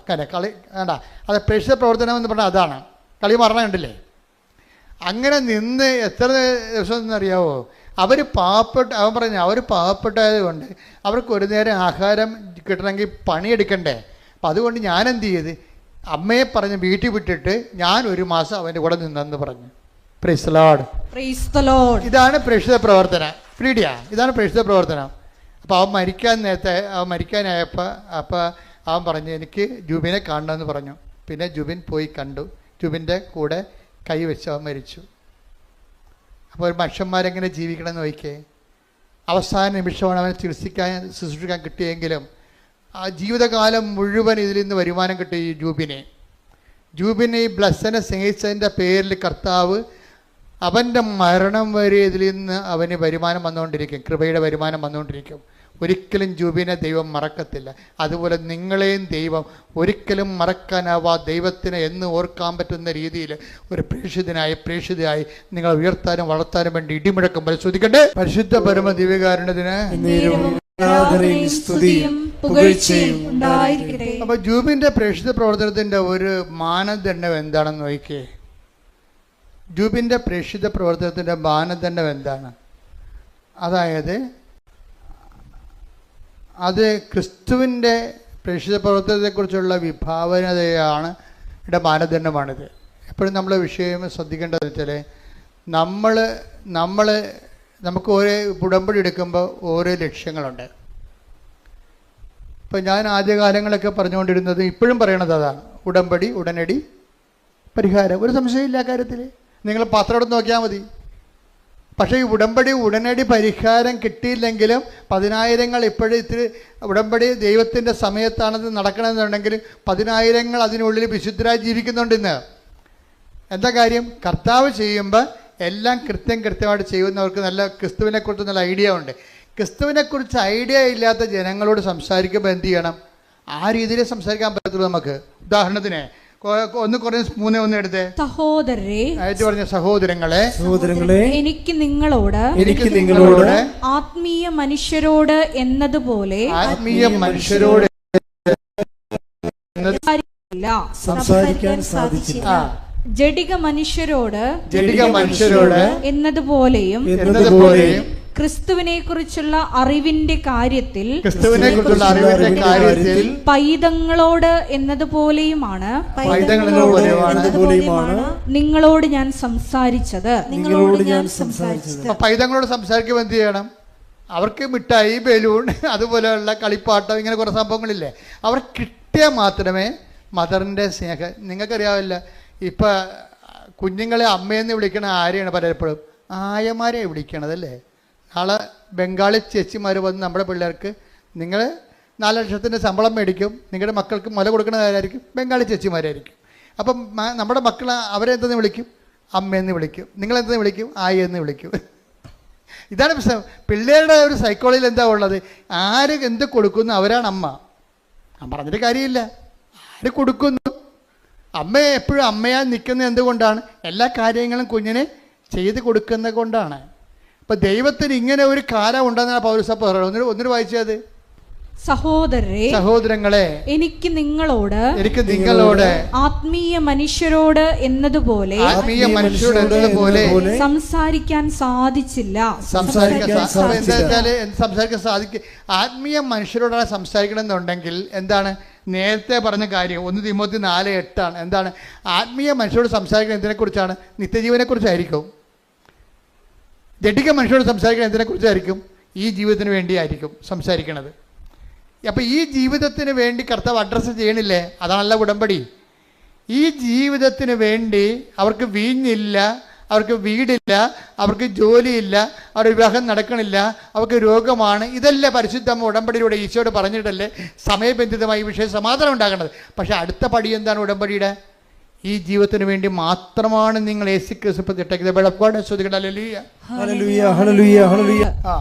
ഈ ജീവിതത്തിന് വേണ്ടി മാത്രം പറഞ്ഞ ഈ ജീവിതത്തിന് വേണ്ടി മാത്രം ക്രിസ്തുവിൽ പ്രത്യാശ വച്ചിട്ടുള്ളവരാണെങ്കിൽ നിർഭാഗ്യരാണ്. അപ്പൊ ക്രിസ്തുവിൽ പ്രത്യാശ അർപ്പിക്കണത് എന്തിനാണ്? ഈ ജീവിതത്തിന് വേണ്ടിയും മാത്രമാണെന്നാണ് ചോദിക്കണത്. ഈ ജീവിതത്തിന് വേണ്ടി ഉണ്ട്, ഈ ജീവിതത്തിന് വേണ്ടി, പിന്നെ എന്താണ്? വരാനിരിക്കുന്ന ജീവിതത്തിന് വേണ്ടി കൂടിയാണ്. അപ്പോൾ വരാനിരിക്കുന്ന ജീവിതത്തിന് വേണ്ടി കൂടുതലാണ് നിങ്ങൾ ചില കാര്യങ്ങൾ താമസിക്കുന്നുണ്ടെങ്കിൽ എപ്പോഴും ഓർത്തേക്കണം, നിങ്ങളെന്താണ്? നിത്യജീവൻ്റെ എക്സ്പ്രസ് ഹൈവേയിലേക്ക് വന്നു എന്ന്. എന്താ കാര്യം? എന്താണ്? ദൈവം ഈ ജീവിതത്തെ ഉടമ്പടിയിൽ ഒരു 3-4 കാര്യങ്ങൾ പടപെടാൻ നിങ്ങളുടെ കാര്യം നടക്കുകയും ചില കാര്യങ്ങൾ താമസിക്കുകയും ചെയ്യുമ്പോൾ അത് താമസിക്കുന്നതല്ല, മറിച്ച് എന്താണ്? നിത്യജീവനെക്കുറിച്ച് നിങ്ങൾ ഈ കാലഘട്ടങ്ങളിൽ ചിന്തിക്കാനും അതിനുവേണ്ടി ഇൻവെസ്റ്റ് ചെയ്യാനും വേണ്ടി ദൈവം നിങ്ങളെ ഒരുക്കുന്നതാണ്. കൈയടിച്ച് ശ്രദ്ധിക്കട്ടെ. ഹല്ലേലൂയ.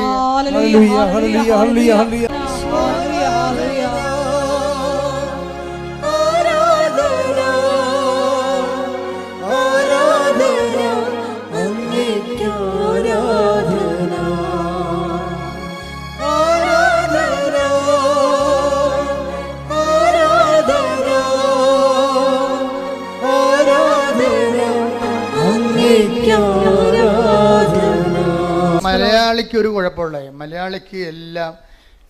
മലയാളിക്ക് എന്ത് ബൈബിൾ പഠിച്ചാലും അവനെ നയിക്കുന്നത് പഴഞ്ചൊല്ലായിരിക്കും. മലയാളി എന്ത് ബൈബിൾ, മലയാളിയുടെ ഒരു ദുരന്തം അതാണ്. എന്ത് ബൈബിൾ അവൻ പഠിച്ചാലും അവനെ നയിക്കണത് ആരായിരിക്കും? പഴഞ്ചൊല്ലായിരിക്കും. അത് നമ്മൾ അറിയത്തില്ല. നമ്മൾ അറിയാതെ നമ്മുടെ അകത്ത് കിടക്കുന്നൊരു വൈറസാണ് ഈ പഴഞ്ചൊല്ല്. ഇപ്പം നിങ്ങൾ പറയും ആറ്റിക്കളഞ്ഞാലും പണിയായി. അതേ സംഭവം മലയാളം അങ്ങനെ ചെയ്യത്തുള്ളൂ. അവൻ അർത്ഥ കൈക്ക്.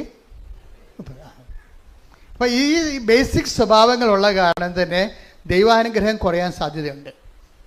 നമ്മുടെ സാംസ്കാരിക അവബോധം മനസ്സിൽ കിടക്കുന്നത് എന്താണ്? ഇതുപോലെ തന്നെ ബൈബിളേതരമായി നിലവാരപ്പെട്ടിട്ടുള്ള ദൈവഹിതപ്രകാരമുള്ള ദൈവത്തെ സ്വീകരിക്കാത്ത ഒരു ജനതയുടെ സ്വയം പ്രകാശനങ്ങളാണ്. അതാണ് പഴഞ്ചൊല്ലെന്ന് പറയുന്നത്. എന്താ പ്രോബ്ലം എന്ന് വെച്ച് കഴിഞ്ഞാൽ ബൈബിളിനെതിരാണ്.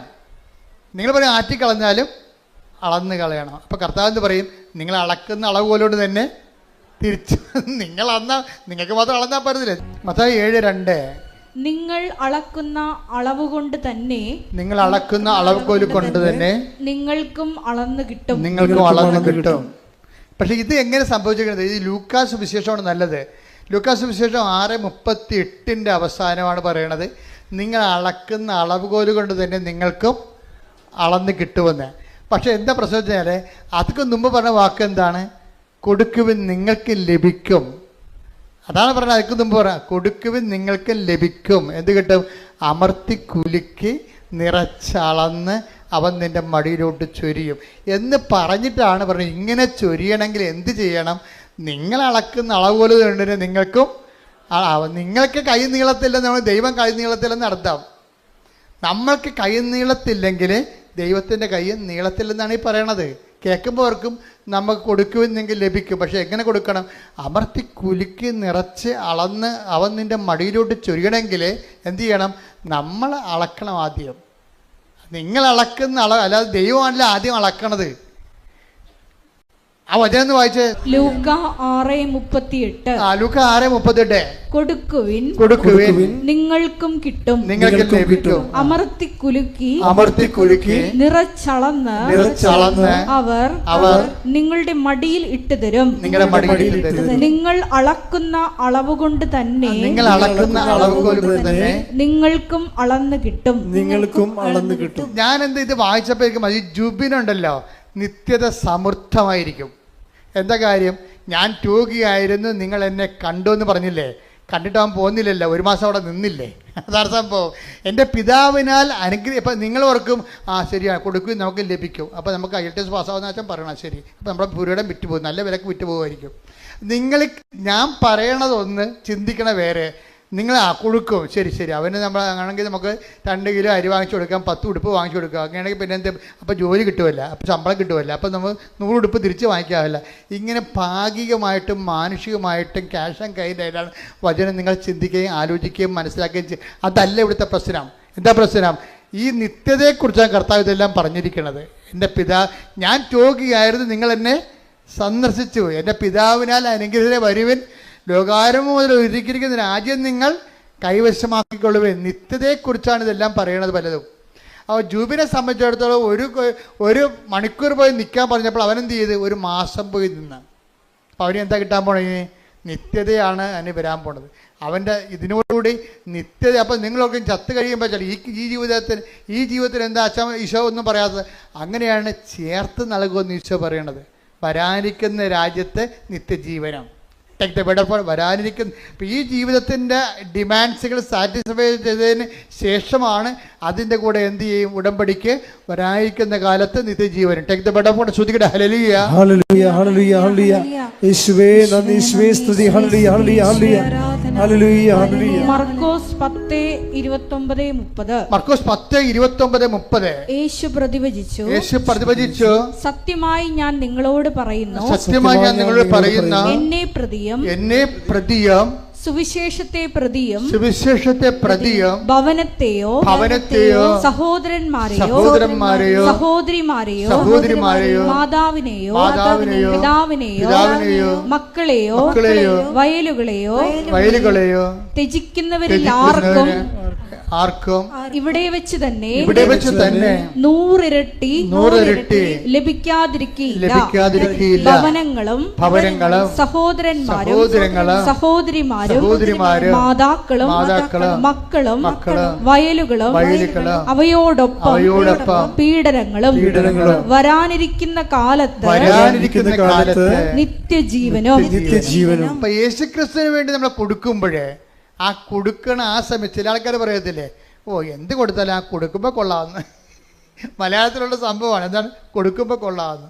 നമ്മൾ ആർക്കെന്ത് കൊടുത്താലും 5 മാസത്തേക്ക് ഇങ്ങനെ നമ്മളെ കാണുമ്പോൾ ചിരിക്കും. 6-ാം മാസം നമ്മളെ കാണുമ്പോൾ കണ്ട ഇതുപോലെ ഉണ്ടാകത്തില്ല. ദൈവം അങ്ങനെ അല്ലെന്നായി പറയണത്. പറഞ്ഞ മനസ്സിലായില്ലേ? ഇപ്പോൾ കൊടുക്കുമ്പോൾ പാത്ത പറഞ്ഞ് തന്നെ കൊടുക്കണം. എന്താ വിഷയം എന്ന് വെച്ചാൽ നമ്മൾ ദൈവത്തെ സ്നേഹിക്കുന്നുണ്ടെന്ന് മനസ്സിലാകണത് നമ്മൾ ദൈവത്തിന് വേണ്ടി നമ്മുടെ ജീവിതം ചെലവഴിക്കുമ്പോഴാണ് മനസ്സിലായി. ഇപ്പം നിങ്ങൾ തന്നെ ഒരു ദിവസം എന്തുമാത്രം മനുഷ്യരെ എനിക്ക് വേണ്ടി പ്രാർത്ഥിക്കണത്. ഞാൻ വീട്ടിൽ കല്യാണം കഴിച്ച് ജീവിച്ചിരുന്നെങ്കിൽ പ്രാർത്ഥിക്കും ഇത്തിരി ആൾക്കാർ. നടത്തപ്പോൾ ഞാൻ കർത്താവിന് എൻ്റെ ജീവിതം കൊടുത്തപ്പോൾ ലക്ഷക്കണക്കിന് മനുഷ്യരല്ലേ നമ്മളെ പ്രാർത്ഥിക്കാൻ വേണ്ടി നിൽക്കണതും നമുക്ക് വേണ്ടി പ്രാർത്ഥിക്കണതും ശുശ്രൂഷകളെല്ലാം സഹായിക്കണതും എന്തെല്ലാം കാര്യങ്ങൾ. അതുപോലെ നിങ്ങളും എൻ്റെ ദൈവത്തിലെ ഇപ്പോൾ ഇത് പ്രേക്ഷിത പ്രവർത്തനത്തിൻ്റെ സമയമാണ്. ഇപ്പം അച്ഛൻ്റെ കൂടെ പ്രേക്ഷിത പ്രവർത്തനം ചെയ്യണമെന്ന് ആഗ്രഹിക്കുന്നവർക്ക് വന്നിവിടെ ഒന്ന് നിൽക്കാം, ഒരു കുഴപ്പമില്ല. ഇപ്പോൾ 5 കൊല്ലം വേണം 5 കൊല്ലം നിൽക്കാം, 3 കൊല്ലം വേണം 3 കൊല്ലം നിൽക്കാം, ജീവിതകാലം മുഴുവൻ വേണമെങ്കിൽ നിങ്ങൾക്ക് നിൽക്കാം. അതൊക്കെ പക്ഷേ നിങ്ങൾക്ക് ബോധ്യം ഉണ്ടാകണം ഈ വിഷയത്തെക്കുറിച്ച്. കാര്യം ഇവിടെ നിൽക്കുന്നവർ വെറുതെ ഒരു ധ്യാനകത്തിൽ പോയി നിൽക്കുകയല്ല. മാതാവിൻ്റെ പ്രത്യക്ഷീകരണത്തിൻ്റെ സ്ഥിരീകരണത്തിനായിട്ട് ഞാൻ എൻ്റെ ജീവിതം കൊണ്ട് സാക്ഷിയാണെന്നുള്ള രീതിയിൽ പ്രത്യക്ഷീകരണത്തിൻ്റെ സാക്ഷികളാണ്. ആ കാര്യത്തിൽ ബോധ്യമുള്ളവരായിരിക്കണം വരേണ്ടത്. ആ കാര്യത്തിൽ ബോധ്യം ഉണ്ടാകണം. അല്ലാത്തവർ 5 കൊല്ലം ഈ പ്രത്യക്ഷീകരണത്തിൽ ബോധ്യമില്ലാത്തവർ 5 കൊല്ലം വന്നാലും പണിക്കാരാണ്. ആ പണി കഴിഞ്ഞ് പോവും. ഞാൻ അവരുമായിട്ട് വലിയ ബന്ധങ്ങളൊന്നുമില്ല ശരിക്കും പറഞ്ഞു. അങ്ങനെ എത്ര പേര് ഇവിടെ വന്ന് പ്രവർത്തിച്ച് പോകുന്നുണ്ട്. I am not seeing personally ദം. കാര്യം എന്നെ സംബന്ധിച്ചിടത്തോളം ഞാൻ നോക്കണത് എപ്പോഴെന്താണ് പ്രത്യക്ഷീകരണത്തിൽ ഇവർക്ക് ബോധ്യമുണ്ടോ, മാറാവിടെ പ്രത്യക്ഷപ്പെട്ടതായിട്ട് അവർക്ക് ബോധ്യമുണ്ടോ, അതനുസരിച്ച് തന്നെയാണോ അവരുടെ ശുശ്രൂഷകൾ മുന്നോട്ട് പോണത്. അവിടെ സംസാരങ്ങൾ മാതാവിൻ്റെ പ്രത്യക്ഷത്തെക്കുറിച്ച് നമുക്ക് കിട്ടുന്ന അറിവെന്ന് പറയുന്നത് ഒരു അഭിഷേകദാനമാണ്. അത് കിട്ടാതെ ആരെല്ലാം ഇവിടെ ഒരു ജന്മം ഇവിടെ നിന്നിട്ടൊരു കഥയില്ല. അതുകൊണ്ട് വരാൻ പോകുന്നവരെ പ്രേക്ഷിത ആണായാലും പെണ്ണായാലും ഓർക്കുക, മാതാവിൻ്റെ പ്രത്യക്ഷീകരണമാണ് കൃപാസനത്തിൻ്റെ ആ ഹൃദയസ്പന്ദനമെന്ന് പറയണത്. ആ പ്രത്യക്ഷീകരണത്തെക്കുറിച്ച് ദൈവം തന്നെ നിങ്ങൾക്ക് ബോധ്യങ്ങൾ തരണത് അനുഭവങ്ങളിലൂടെ ആയിരിക്കണം. പ്രാർത്ഥന സമയമാണ്. പരിശുദ്ധ പരമ ദിവ്യകാരുണ്യത്തിന് നേരവും ആരാധനയും സ്തുതിയും പുകഴ്ചയും ഉണ്ടായിരിക്കട്ടെ. പരിശുദ്ധ പരമ ദിവ്യകാരുണ്യത്തിന് നേരവും ആരാധനയും സ്തുതിയും പുകഴ്ചയും ഉണ്ടായിരിക്കട്ടെ.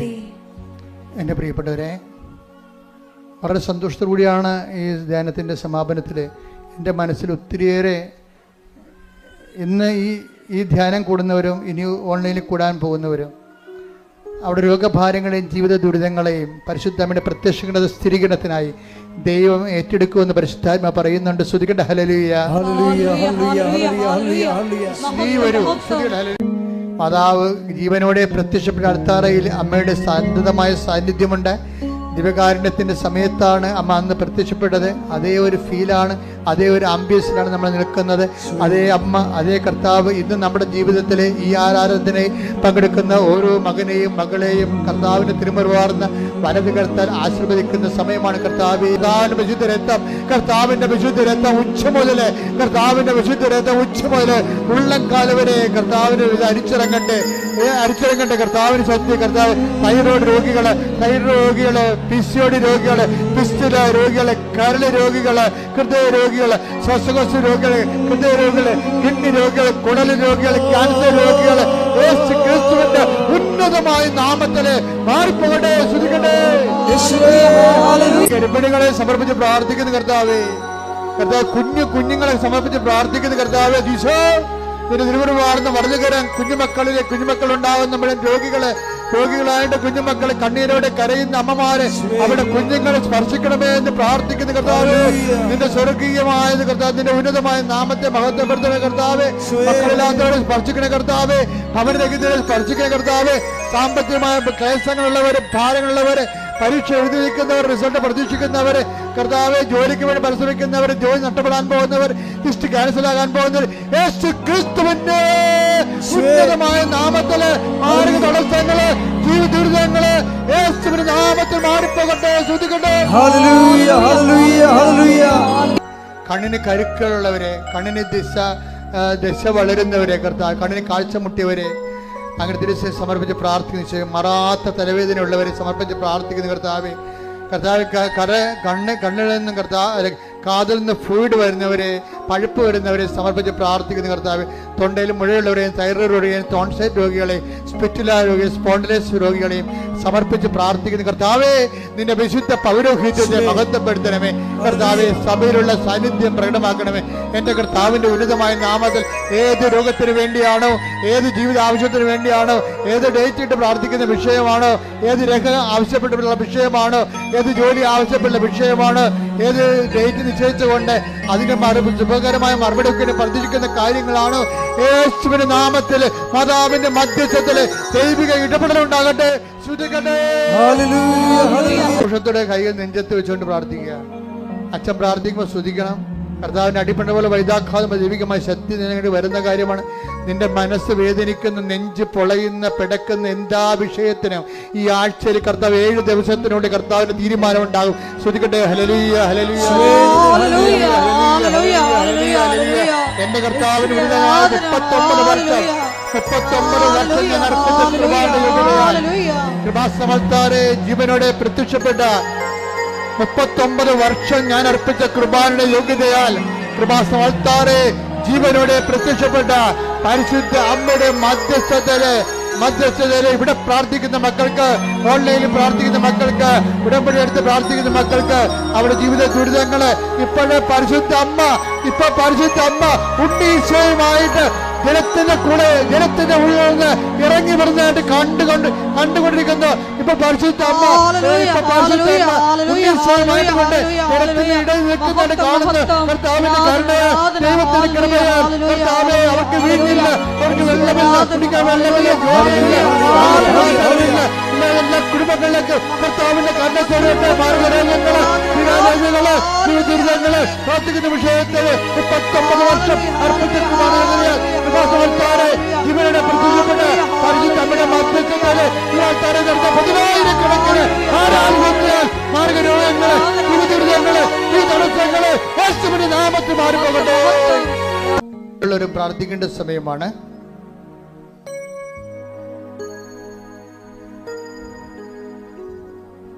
മുട്ടിന്റെ മുകളിലുള്ള നീണ്ട മുഴകളെ കർത്താവ് സ്പർശിക്കുന്നതായിട്ട് സുഖപ്പെടുന്നതായിട്ട് സാക്ഷ്യ സന്ദേശമുണ്ട്. ശരീരം മുഴുവൻ ഇങ്ങനെ കുരുക്കൾ പോലെ, ചൂടുകുരുവല്ല, അല്ലാത്തതിന് എന്തോ അലർജി മൂലം ഉണ്ടാകുന്ന കുരുക്കളെ കർത്താവ് സ്പർശിക്കുന്ന സന്ദേശമുണ്ട്. എപ്പോഴും ശരീരത്തിൽ ഇങ്ങനെ തള്ളവെല്ല കൊണ്ട് നെക്കി നോക്കുന്ന ഒരു ഇടമുണ്ട്. അത് ക്യാൻസറാണെന്ന് സ്വന്തമായിട്ട് ചിന്തിച്ച് ആകുലപ്പെടുന്ന വ്യക്തിയുണ്ട്. ആ വ്യക്തിയെ കർത്താവ് സുഖപ്പെടുന്നതായിട്ട് കാണിക്കുന്നുണ്ട്. ശ്രദ്ധിക്കട്ടെ. ഹല്ലേലൂയ.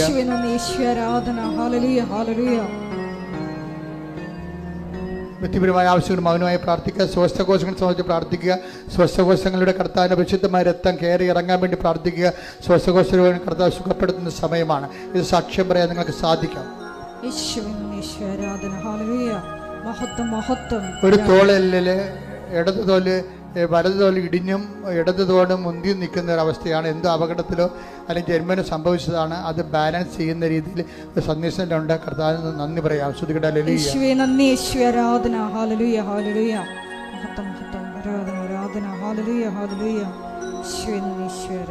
മൗനമായി പ്രാർത്ഥിക്കേണ്ട സമയമാണ്.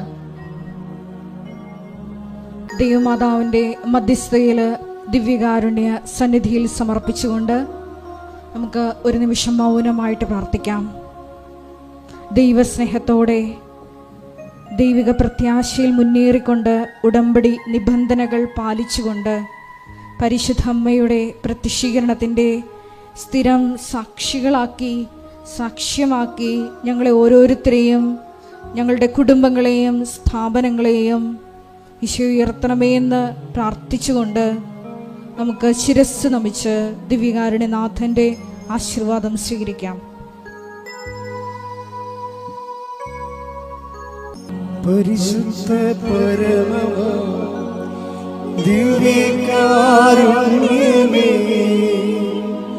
എന്നുമെന്നും അങ്ങേക്കാരാധന.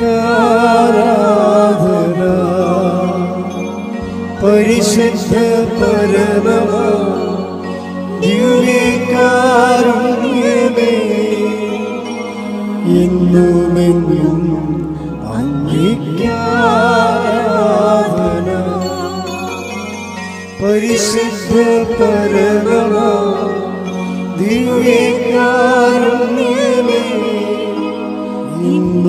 എന്നും അങ്ങേക്കായി